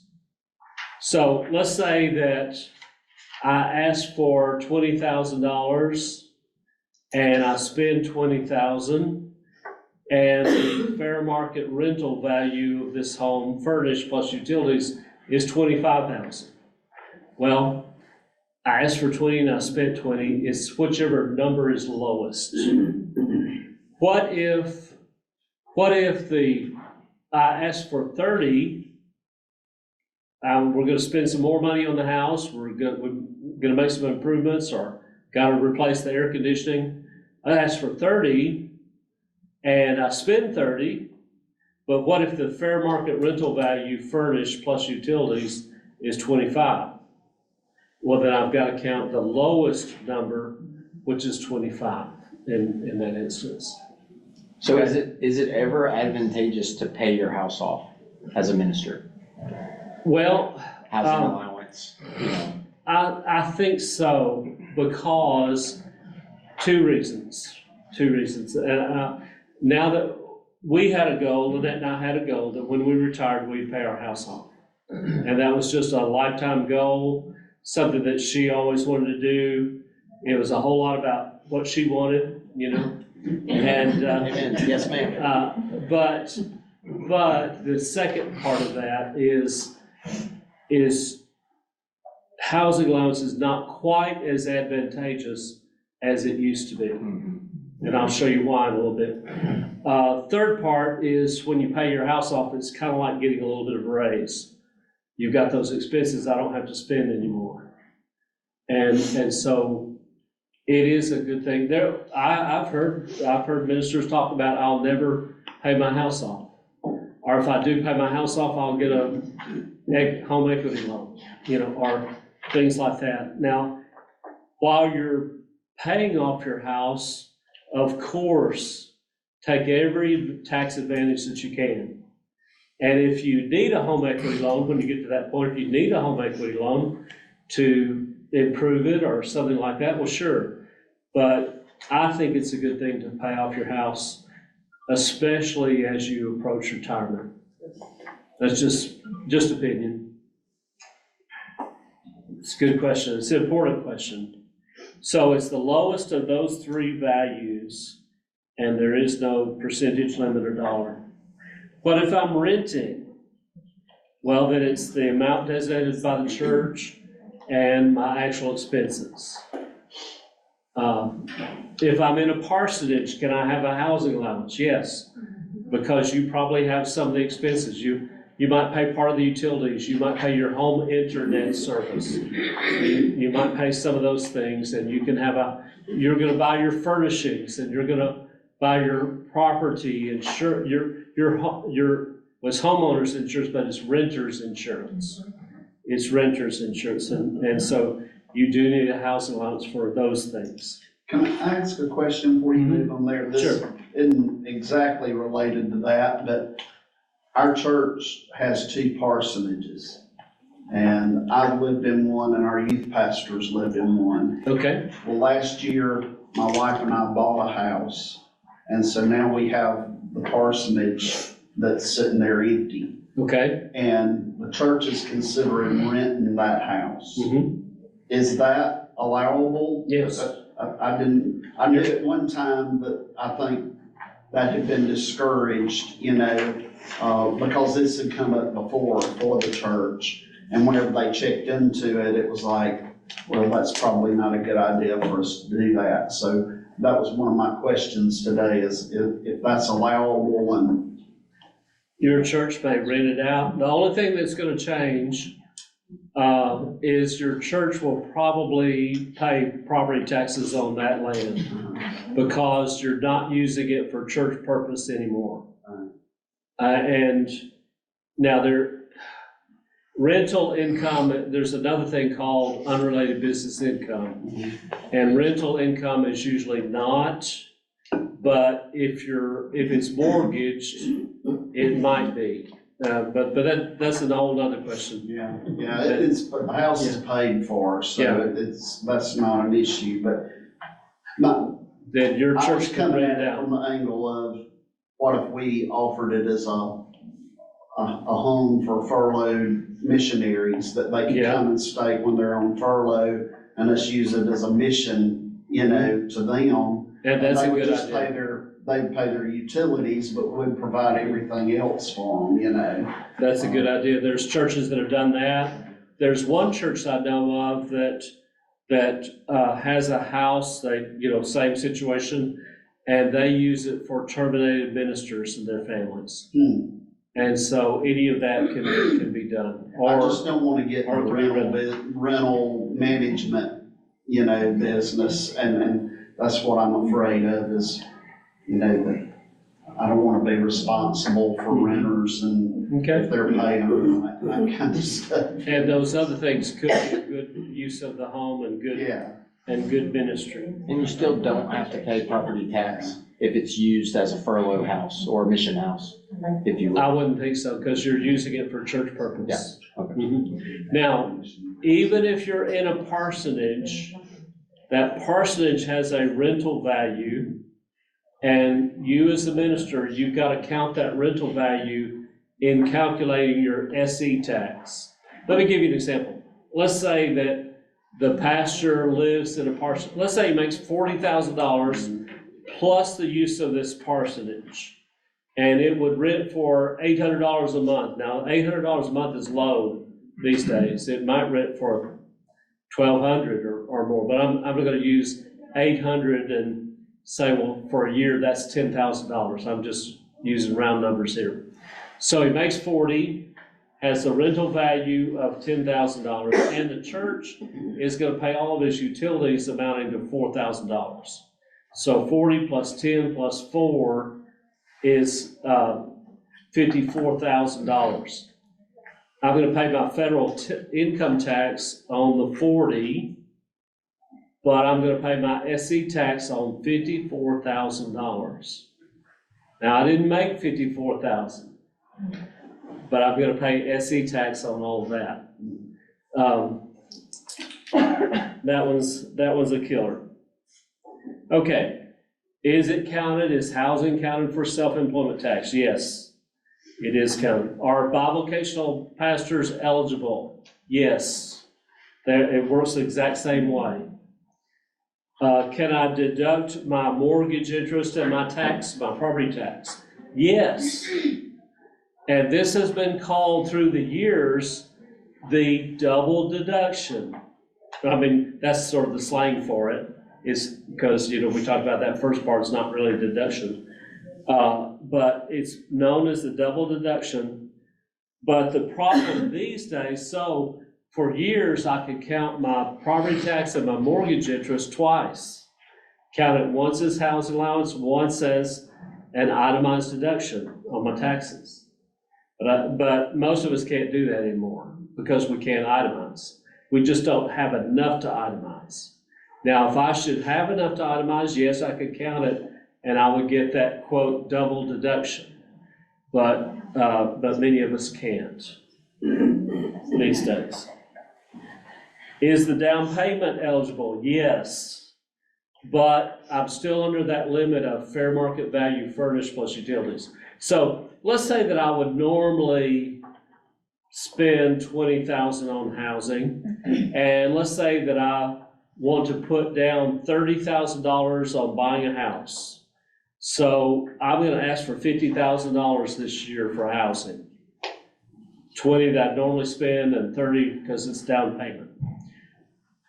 Well, I can ask for that. I can spend 50 on that house.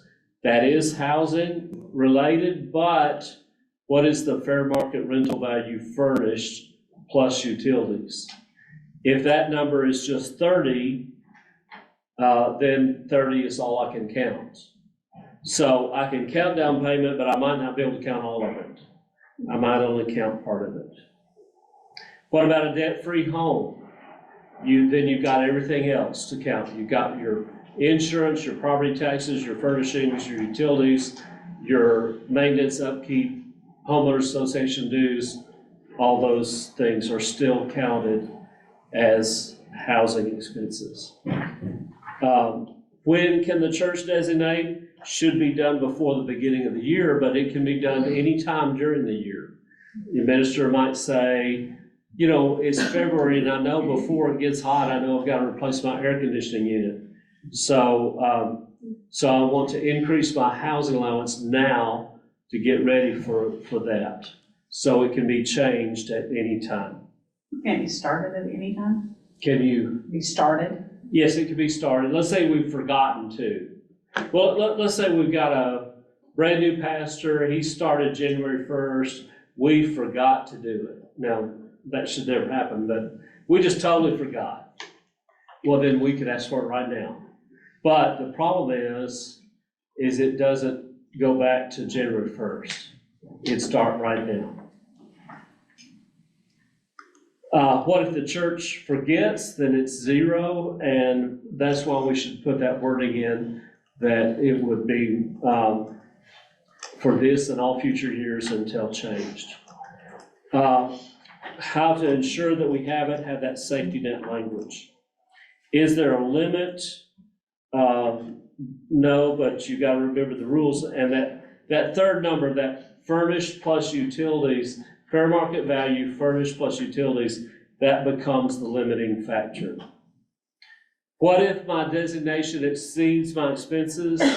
Then I've got to report the difference as taxable. What if the expenses exceed the designation? Then I'm just out of luck. I'm out of luck for that difference. Is it reported on the W-2? Not in box 1, not included as taxable wages, but it is included in box 14 if your church wants to. That is optional. The IRS says you may include it. We have suggested to you that you don't, but you may include it on box 14. Had a church just a few days ago call and they had included it in box 1, and I said, well, you're gonna have to do a corrected W-2. No, that's wrong. What about a retired minister? Can a retired minister have housing allowance? And this is something that's really, really awesome. As a minister, I can put money into my Guidestone church retirement plan, and I can put it in tax deferred, meaning I'm saving taxes on it now. It grows. Someday, I take that money out during my retirement years as a tax-free housing allowance. See what I did? Put it in tax-free, tax deferred, take it out tax-free. So that's a great tax advantage, and that's only from a church retirement plan, which is what ours is. It's a denominational retirement plan. They have the authority to do it.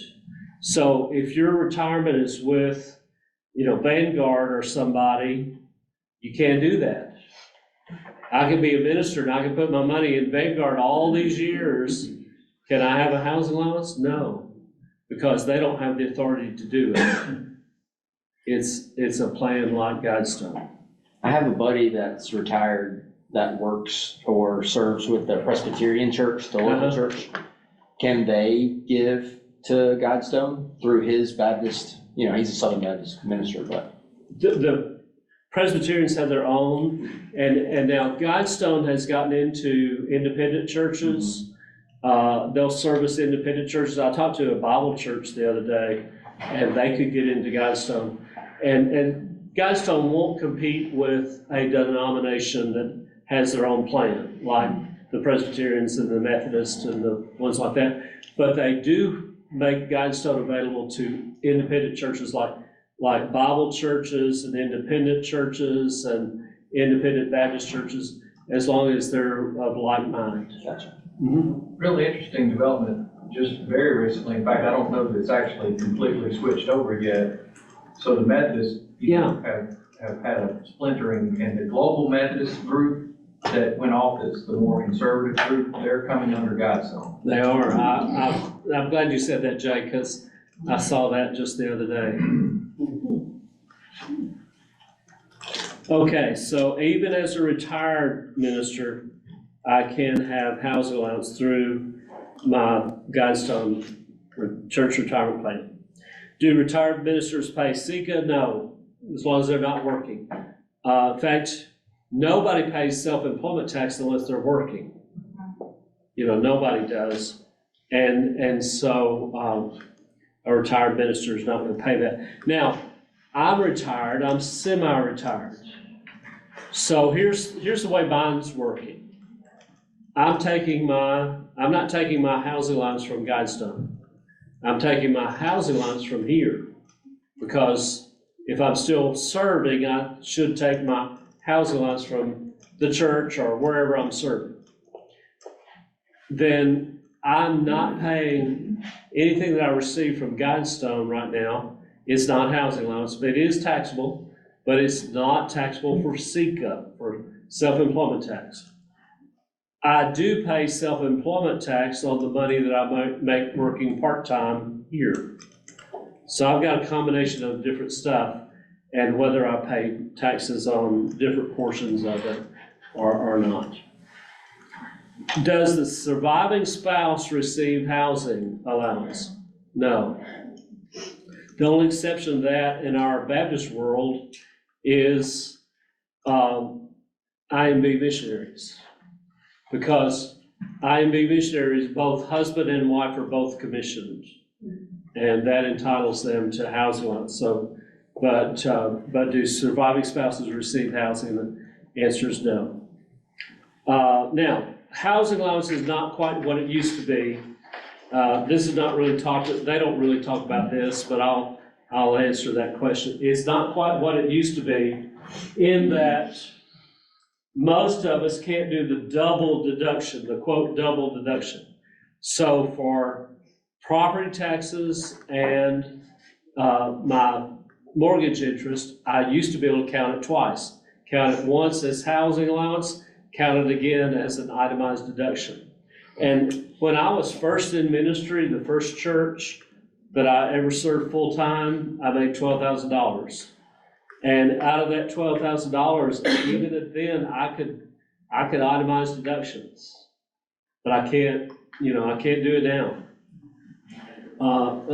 Don't have enough deductions to meet that $29,000 standard deduction. So, well, gosh, I made this slide. I forgot about this slide. When I made this slide, we were in extremely low interest rates of 2 and 3%. And I'll have to take the slide off. That's not true anymore. And so you just don't have quite as much to count as housing allowance as you used to, is what I'm trying to say. But the double deduction is gone for most of us. And that's the main thing that I want to say. So in my example, and this was still when we were in my first home that we bought, it was about 1/4 of my pay at the time. The interest rate was 11%, and I could easily itemize, even though I didn't make much. More recently, it's still about 1/4 of my pay. Now, I've paid off my home since then, but and that was just our goal and headed towards retirement.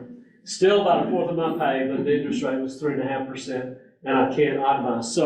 So in this era, when all those things were true, the housing allowance was not quite as advantageous as it used to be.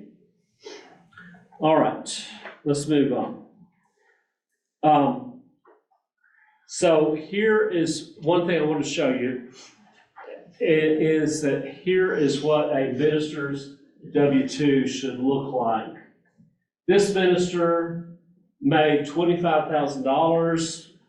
Out of the 25, he wanted $15,000 as housing allowance, and he wanted $2,000 to go into his retirement plan. So you take 25,000 minus 15, that made 10. The housing allowance was not counted as taxable. Then minus the 2 that he put into his retirement plan, that made 8. So $8,000 was up there in box 1. And then we put the $2,000 in box 12. That was his retirement contributions that he made. And I've kind of put something over the box, but if we wanted to put housing allowance, it'd go here in box 14. And it would say housing allowance, $15,000. Now, we through the years have suggested don't put it on the W-2, just keep the W-2 as simple as possible. And when I got my W-2 a few days ago, it doesn't show it. We're still doing that. But the IRS says you may put housing in box 14. It by no means says that you must. But if your software puts it in box 14, that's okay. And then the state wages, same thing as federal wages. And this is what a W-2 should look like. Notice that boxes 3, 4, 5, and 6 are blank. And in Hammer's tax book, he says that those boxes should be blank, 3, 4, 5, and 6, because the minister does not pay FICA, the minister pays SICA. Okay? So if you're a minister, you're an ordained minister, and your W-2 doesn't look something like this, then it might be incorrect, and we need to talk about it. So if they request federal income tax, social security number will be in box A? Yeah, so it would go in box 2. Right, it'd go in box 2, but. So let's take our example from a few minutes Never ago. mind, I was reading the wrong thing. That pastor had $50,000 income. 20,000 of it was housing, so that made $30,000 taxable. So in our example from a few minutes ago, you put $30,000 in box 1. In box 2, he had $6,000 withheld as federal income tax, so you put $6,000 in box 2. I read that as totally different, and so therefore, excuse my. No, that's okay. 3, 4, 5, and 6 would still be blank. Yes. Those would be blank. Okay, tax question. What about a home office? What about home office? Can't do it. Now, y'all do have a home office, but here's the way the IRS says it. First of all, they consider a minister, the housing considers 100% of the home. You've already written off the home, so you can't count home office. Now, that's the way the IRS has looked at it for several decades. Part two. This was a law that came about a couple of years ago. Actually, the law came about during the middle of COVID, which I thought was weird. In that nobody who receives a W-2, nobody who gets a W-2 can count the home office anymore. It was weird. Remember how we were all working from home? Mm-hmm. And nobody who was an employee could count that as home office. So we want to maximize the benefits. Now, this section, I want us to talk through a couple of things. First of all, medical. how many of you, your churches just say, we just can't do medical? They're not providing medical. That's a bunch of you. What changed back in 2015 is that a medical plan that was a group healthcare plan continued to be a tax-free benefit. But if you paid for something else, it was no longer tax-free. But prior to 2015, you could pay almost anything and say it was medical. But the group healthcare plan continues to be a tax-free benefit. Most other things cease to be. Now, even back in 2015, they did make an exception for what if there's only one employee? You know, you can't buy group health care for just one employee. Well, actually you can, and it's Guidestone. Guidestone is a group even if it's just one employee. So since then, since 2015, we've had a couple things that have come up. So let's say that your church is telling your people, we can't pay for health insurance. It's just too expensive. We can't do it. We would like to pay you some towards your health insurance, but we can't pay for your health insurance. And so since 2015, one of them came about in 2018, the other one came about in 2020. There are two new HRAs, health reimbursements. And so for those of you who, okay, so let's look at kind of an order. Ideally, the church provides a group healthcare plan. Wonderful, that's great. There are churches, especially churches that have like 250 and more in attendance. That's very common for them to provide health insurance.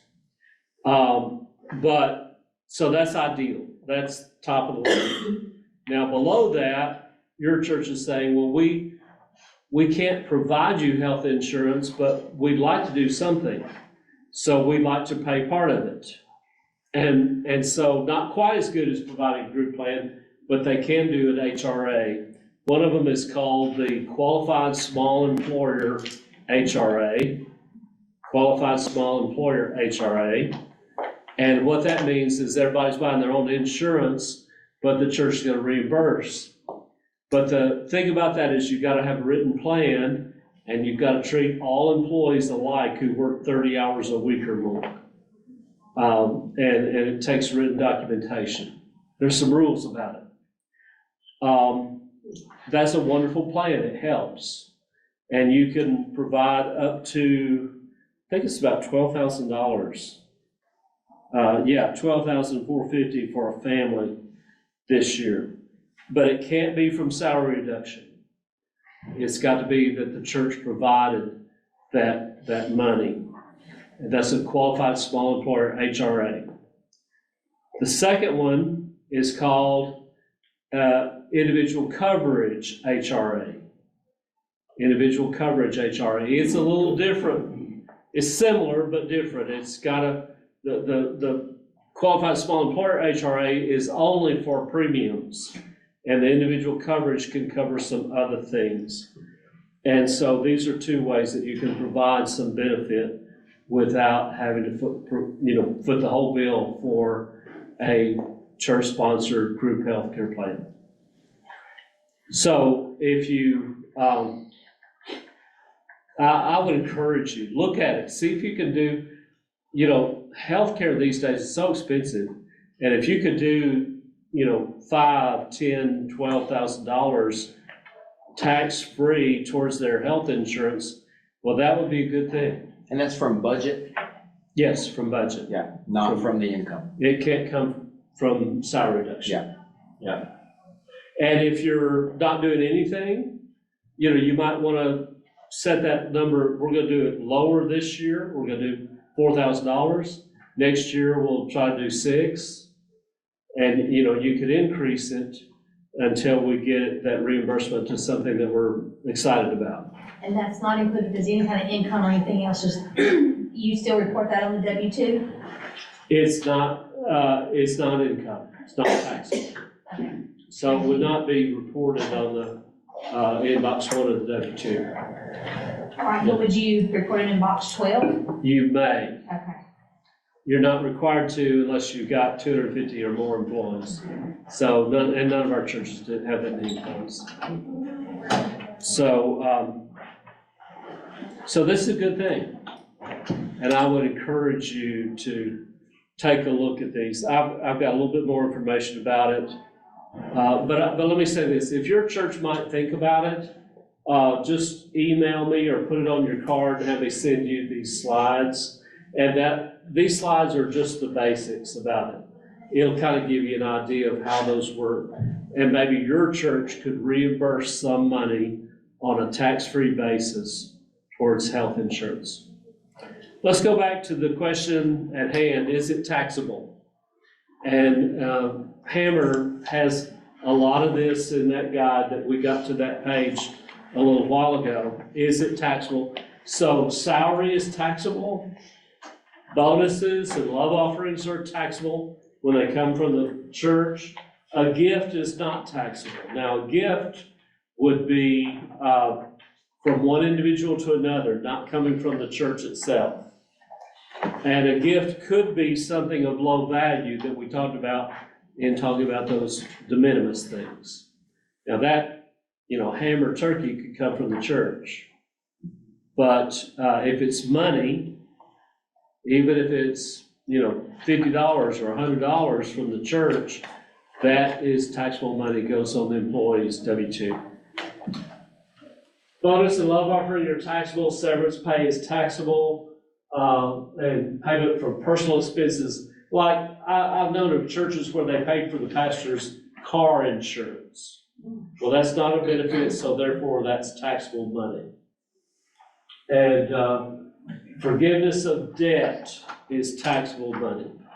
So for example, you say, we're gonna lend you $15,000 for your first time purchase of a home, and we'll forgive that at a rate of $5,000 over the next 3 years. If you stay here 3 years, you'll get that loan forgiven. Well, that forgiveness, each year, that amount of money that was forgiven is taxable income. So things like that. Now, of course, housing we've talked about, it's not taxable for federal, it is taxable for self-employment tax. Club dues, those would be taxable in terms of like if they get you a membership at the gym or the YMCA or something, or the country club, we'll just go there. If they get you, that's taxable. If they get you a membership in a professional organization, that would not be taxable. If there's dues involved in your local ministers association, then that would not be taxable. Or like I'm a part, have been, I'm kind of retired from that, but have been part of the National Association of Church Business Administrators. There were dues that were involved in that. Part of the National Association of Parliamentarians, there's dues involved. Those would be professional organizations. Okay, reimbursements. We talked about the accountable reimbursement plan. And if you do it right, it's not taxable. If you do it otherwise, other ways, it is taxable income. You just say, now what used to happen is we'd say, hey, here's $5,000 for a car allowance. And I'd say, well, do I need to turn in reports? No. Do I need to do anything to get this money? No, we're just going to pay it to you monthly. That's just taxable income. That's all that is. So if you don't do reimbursements as accountable and as we've described, then it's taxable money. Okay, cell phone is not taxable as long as it's primarily for business. I can still play games on my cell phone, and that's fine. But it's primarily for business purpose. The other thing, spouse travel. It is taxable money unless the spouse has a business reason to go. So if the Southern Baptist Convention, one time it went to Hawaii. Do you remember that, Jay? Did it? Didn't it go to Hawaii? Had a partnership with Hawaii where some of our I was- folks went and did missions. Maybe it was just, well, I don't. it's been in Vegas a couple of times. And 1 year recently went to California. It was in Anaheim. it's been So- Orlando. So, if your spouse wants to go just for the fun of it, and hey, I've never been to California, then, that's gonna be and the church pays for the airline ticket, the church pays for meals, that part is gonna be taxable to the pastor. If the spouse goes and participates in the convention and is elected messenger and votes and all that stuff, then it's not taxable. In those kind of situations, if an individual church member approaches a minister and just doesn't go through the church at all and says, here's, a gift to pay for your airline ticket or whatever, would that fall under the category of anybody else receiving a gift from someone or no? Anybody, including the pastor, can receive a gift from another person. And that gift this year can be up to $18,000, and it's not taxable to anybody. How do you show that's a gift? We have a minister who just adopted a baby. And the church wants to help with the legal fees and all that kind of whatever. And it's around 18,000. How do they show, as the church gave this as a gift? What your church is gonna want to do, here, what I would suggest is that your church write out an adoption plan as a benefit. Okay. Now, the caveat to what I'm gonna say is you've gotta make it available to others Right. who might want to adopt. Sure. So put in there, maybe not 18,000, but put in what you'd be willing to do. Yeah. And so this is something that's really neat. Tuition, well, I'll come back to that one. I didn't do, yes, I did. These are some unusual ones. Here we go. Nope. One more. Okay, adoption assistance. You can do that as a benefit to your employees, but you gotta have a written plan that's gotta be offered to other employees. It can't be just offered to one employee. And it's gotta be beforehand, right? Yeah, you need to write out a Should be. plan ahead of time. Yeah. Because if you just give him 18,000 and you don't have a plan, I think that's gonna be, I'm about 99% certain that's gonna be taxable. Even if you did benevolence towards an employee. Yeah. That's taxable money. I hate that, but that's true. So I'm 99% certain that would be taxable. But if you write out a plan and you're kind of counting on, hey, we got 10 on staff, we're not gonna have 9 of them want to adopt, or at least not adopt Yeah, this sure. year, Sure. You've got to make it where it's available to all your full-time staff in the same way. But yes, you could write out a plan, and that plan could make that tax-free. Now, if it's coming from individual to individual, it would be tax-free. So just members of the church doing it, they could do that, but also they're not gonna get contribution credit for it either. Right. It's gotta be outside of the church Yeah. per se. Yeah. Could the It's a good church question. just not make the payments for them? Could the church Instead make of the giving- payments? Yeah, instead of giving the gift to the minister. That's could gonna the be church- taxable. And then that comes under that payment of personal expenses is taxable. Yeah. How does that family show this is a gift from individuals? They don't need to. Oh, okay. They don't need to show it at all. I probably want to keep a folder. Yeah. With all that stuff in They it. in they case- set up a fund outside, they set up a Levi fund, Yeah. for the baby. And so everybody knows to go and ask for Levi's fund, and they just, kind of give, but I want to help him out where it's not taxable, Right. to him. So your church could do it, and individuals could certainly do it. Yeah. Thank you. All right, I think we've gone over what is taxable and what is not, and you can provide benefits. We've talked about those, especially health insurance, but also you can provide group term life, you can provide retirement contributions and things of that nature, and those things would not be taxable. All right, any question about something that is taxable or not taxable? I would just say, if you make a recommendation at the convention for it to go to Hawaii, I'll vote for that. You'll vote for that? I'll vote for that. Well, I guess I was thinking about California, but I know the board, the hospital, Baptist Hospital Board, one time went to Hawaii, and they, I know my pastor, that long ago was on it. Your church can make contributions to retirement, and those contributions are not taxable. And you should make it to the church retirement plan. And then your minister may take some out of their paycheck, put it into their retirement, and what they take out of their paycheck is not taxable, as we talked about. All right. Now, this is really important, and I want to get to our Roth idea and talk about that a little bit. Now, be careful about what you're reading.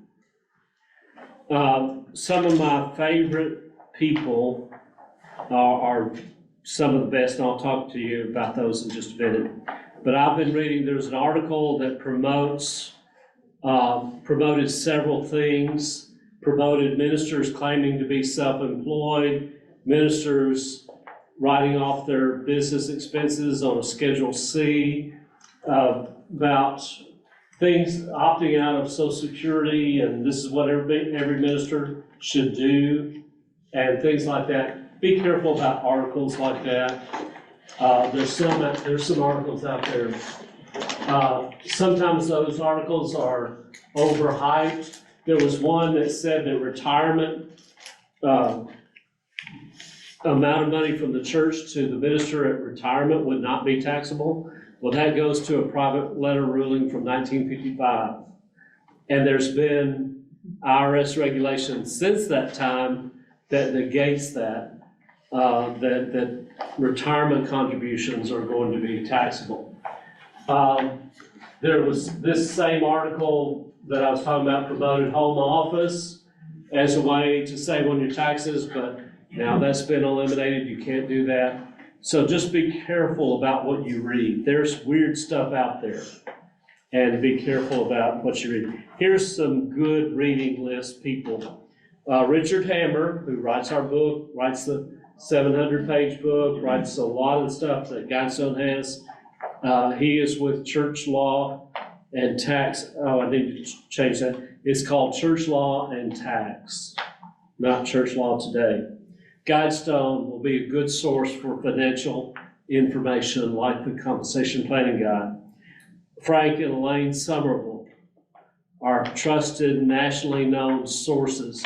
He is a tax attorney, so he's CPA also. She's a CPA, and they're just really wonderful. Another trusted source is ECFA. That's the Evangelical Council on Financial Accountability. They write some good articles. Christianity Today puts out good articles. Just notice whom you're reading. Who you're reading. That's very, very, very important. And important that you're not reading some of this weird stuff that is out there on the internet. Okay? As we're thinking about taxes, it's a good time to think about your retirement savings, about do you have enough insurance, life insurance? Do you have enough disability insurance? Do you have a will? Thinking about all these things about taxes, it's a good time to think about that. Now, let's do another one, and that is to Roth or not to Roth. I've been hearing, especially from some young ministers, there we go, especially from some young ministers, they don't go with Guidestone. Now, let me say this, I'm not paid by Guidestone, I don't work for Guidestone, I don't get a dime from them, but every minister serving a Southern Baptist church should be in Guidestone for their retirement. And here's some of the reasons why. So first of all, kind of a disclaimer, this is not financial advice. There's so many different factors involved in this that everybody needs to look at their own situation, and you may need a financial planner for your own specifics. So this is just general information. That's what this is. So Bob Packwood of Oregon and William Roth of Delaware formed a bill that now the retirement savings tool is called a Roth. And that means that you've got retirement savings that you're gonna pay taxes on upfront in order to not pay the taxes when you take it out someday. And this is a wonderful thing that Senator Roth did. And traditionally, we put in retirement contributions, saving on taxes now, but we're gonna pay the taxes on that money someday when we take it out, and as we take it out. So that's the difference. We can put in money traditionally, or we can put in money as a Roth. And you might be thinking, well, what does this have to do with taxes? Well, I'll show you, it has a lot to do with taxes, and especially a lot to do with taxes as we move forward through our lifetime. So, a concession. And in fact, I titled this a debate because we're debating with ourselves. Should I do a Roth or should I not do a Roth? And so there's a concession. For your non-minister employees, and they're young and they're doing a good job of putting money away for retirement, it's a no-brainer. They ought to be putting money into a Roth. Because as I go through the years, if I'm a pretty good saver, then when I get to retirement time, most of the money is not gonna be what I put in. Most of that money is gonna be growth. And in fact, it could be 80% of the money in my retirement plan might not be the money I put in, but it might be growth. So for a young person, they're not a minister, a Roth is a great idea. Okay, so if I begin in my 20s, 30s, 40s, and I'm saving and I'm doing a pretty good job, then this is a really good idea. It's just about a no-brainer. So how much money do I need to save to get to $100,000? And if I'm older, it's gonna take a lot of money each month. But if I'm young, age 30, it only takes $44 a month. Well, that's nothing. Now, of course, you don't want to go to 100,000. And the point of this one is, I'm just saying, start early. Start early and keep saving year after year after year after year. Because if I wait until age 50, instead of taking $44 a month, it takes $290 a month to get to there. Now, what if we added a zero? What would happen? And so, if I'm gonna contribute, instead of $44 a month, what if I contributed $440? $440. Now that, the average person in Alabama makes about $60,000, I'm talking about family, makes about $60,000 in Alabama. We ought to be saving $6,000 a year towards our retirement. That'd be 10%, which we really ought to be doing more than that. And $6,000 a year would be $500 a month, not $440. So this is very reasonable. That's what I'm saying. This is very, very reasonable. If I started at age 30 with $440, I'm gonna accumulate $1 million. Now that sounds like a ton of money, and it is. And I would be excited about that amount of money, but it's not. The ways to generate money from that money, one of the ways would net you about $40,000 a year. A conservative way to take your money during your retirement years. And $40,000 a year, that's not huge. It's, when you take that as Social Security, that's gonna be pretty good, but it's, you know, you're not tremendously wealthy. I'll just put it that way, even though you've got $1 million in it. But the point of this slide is that you can get to a lot more than we ever thought we could and start at age 30. Now, this is based on annual earnings of 8%. But the other point that I want to make from this slide is that person just put in $184,000, but it made over $800,000. Over 80% of the money was growth. That's the value of compounding through the years. So why wouldn't I want to do the Roth? I'd want to do the Roth because I'd rather pay the taxes on $184,000 than I would on the full $1 million. Now I know I'm not paying the taxes all at once. I'm paying it as I take it out, but that would say, hey, do the Roth. Also, why do a Roth? Because taxes are probably going to be higher in future years. Our taxes are very low. We talk about 10%, 12%, things like that. They're very low traditionally. And so it's a good way to save for retirement. Now, for a minister, what could go wrong with the Roth? And if you listen to financial talk at all on the radio, it's all about the Roth. Hey, you'd be stupid not to do a Roth. It is kind of the way that it approaches it. And so what could go wrong with the Roth? There's several things. First of all, a third of Americans don't have a dime saved for retirement. A third of all Americans don't have a dime. The average retirement savings of those who do save is about $160,000. Now, I know that some of those people they've got a lot more savings to do, so they're not at that point of retirement. But there are many Americans who get to retirement with about $160,000 in their account. That's all they got. And, $160,000, yes, that's a lot of money. And that's good that they saved. A third of Americans didn't save a dime. But when they get to that $160,000, and that's what they have, that plus Social Security, then they shouldn't have done the Roth because they're not going to pay any federal income tax anyway. $160,000 would generate, let's say it would generate $1,000 a month. Now, it depends on the age that you start, depends on how you do it, depends on a lot of different things.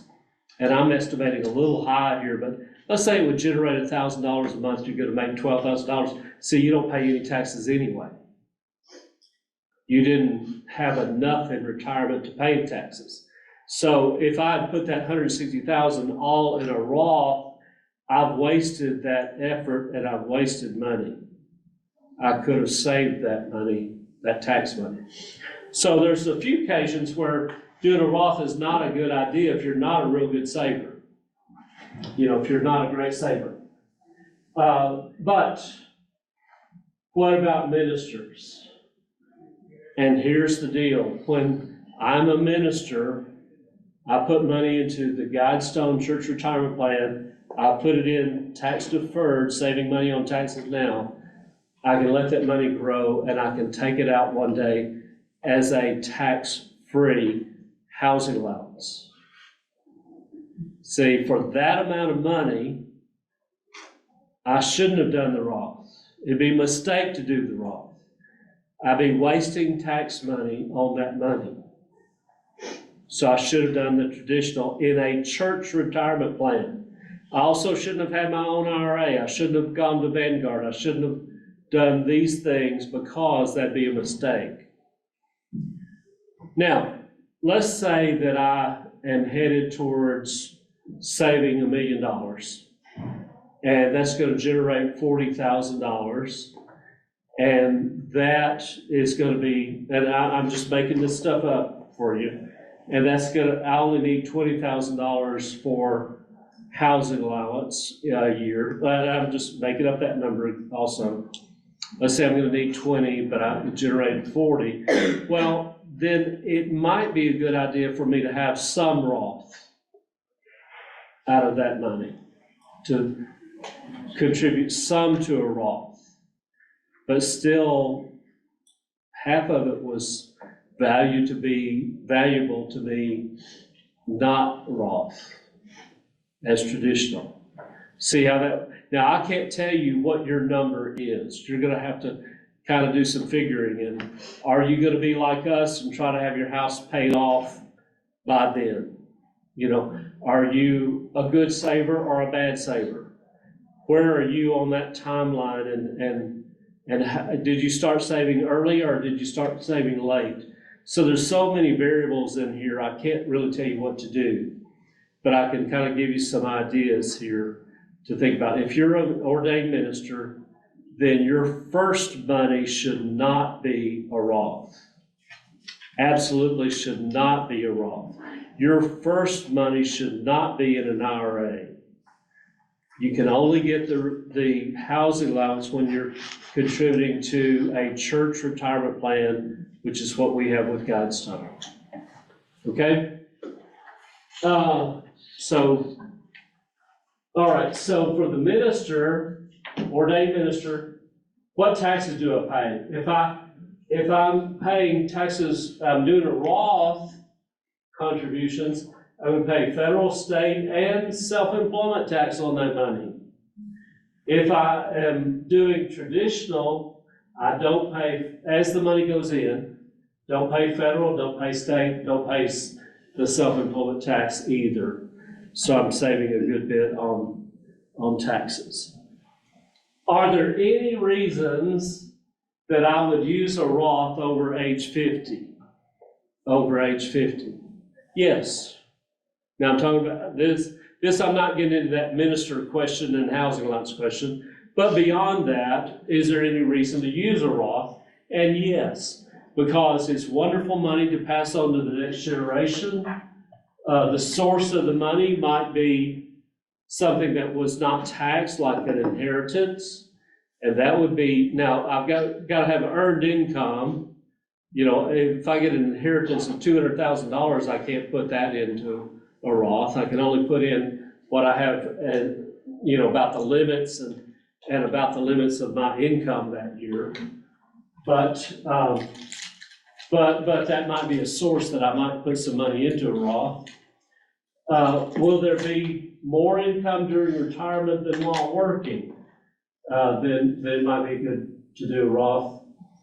And also, it avoids the required minimum distribution. All right, so some reasons might be good to use the Roth. And can I convert money to a Roth? Yes, by paying the taxes. So money that's already in retirement, I could convert some to a Roth. And so bottom line, Roth is a great plan. Roth is a great plan for your younger employees. Roth is a great plan for those who are not ministers.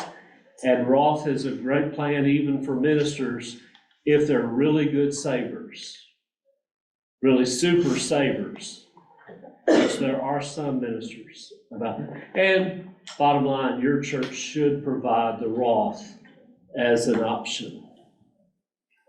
Okay? Does this make sense?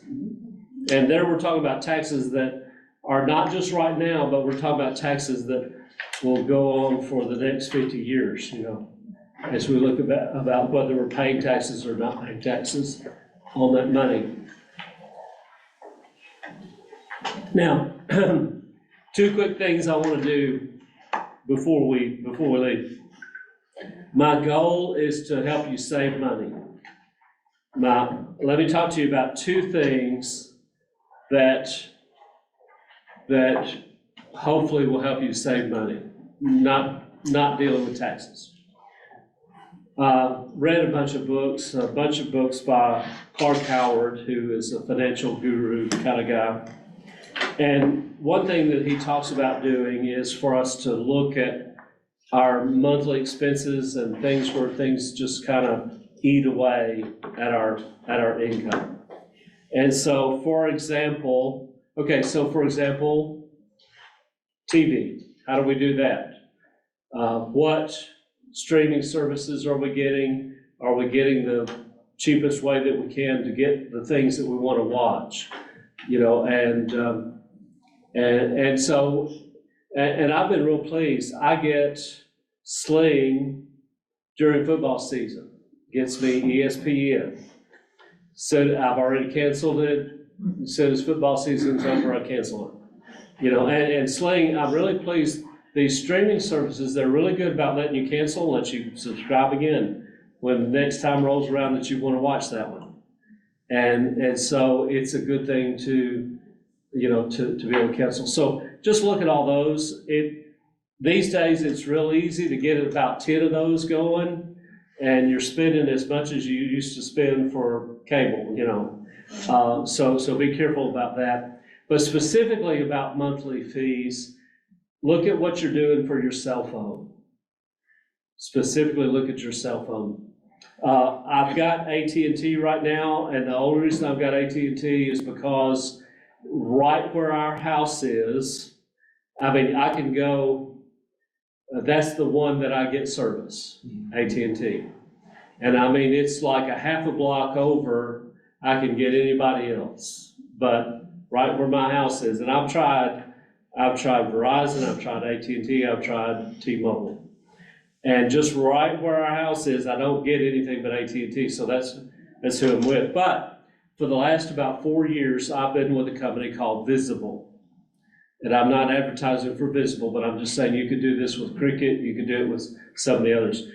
I got full talk, text, and all the, unlimited data for $25 a month.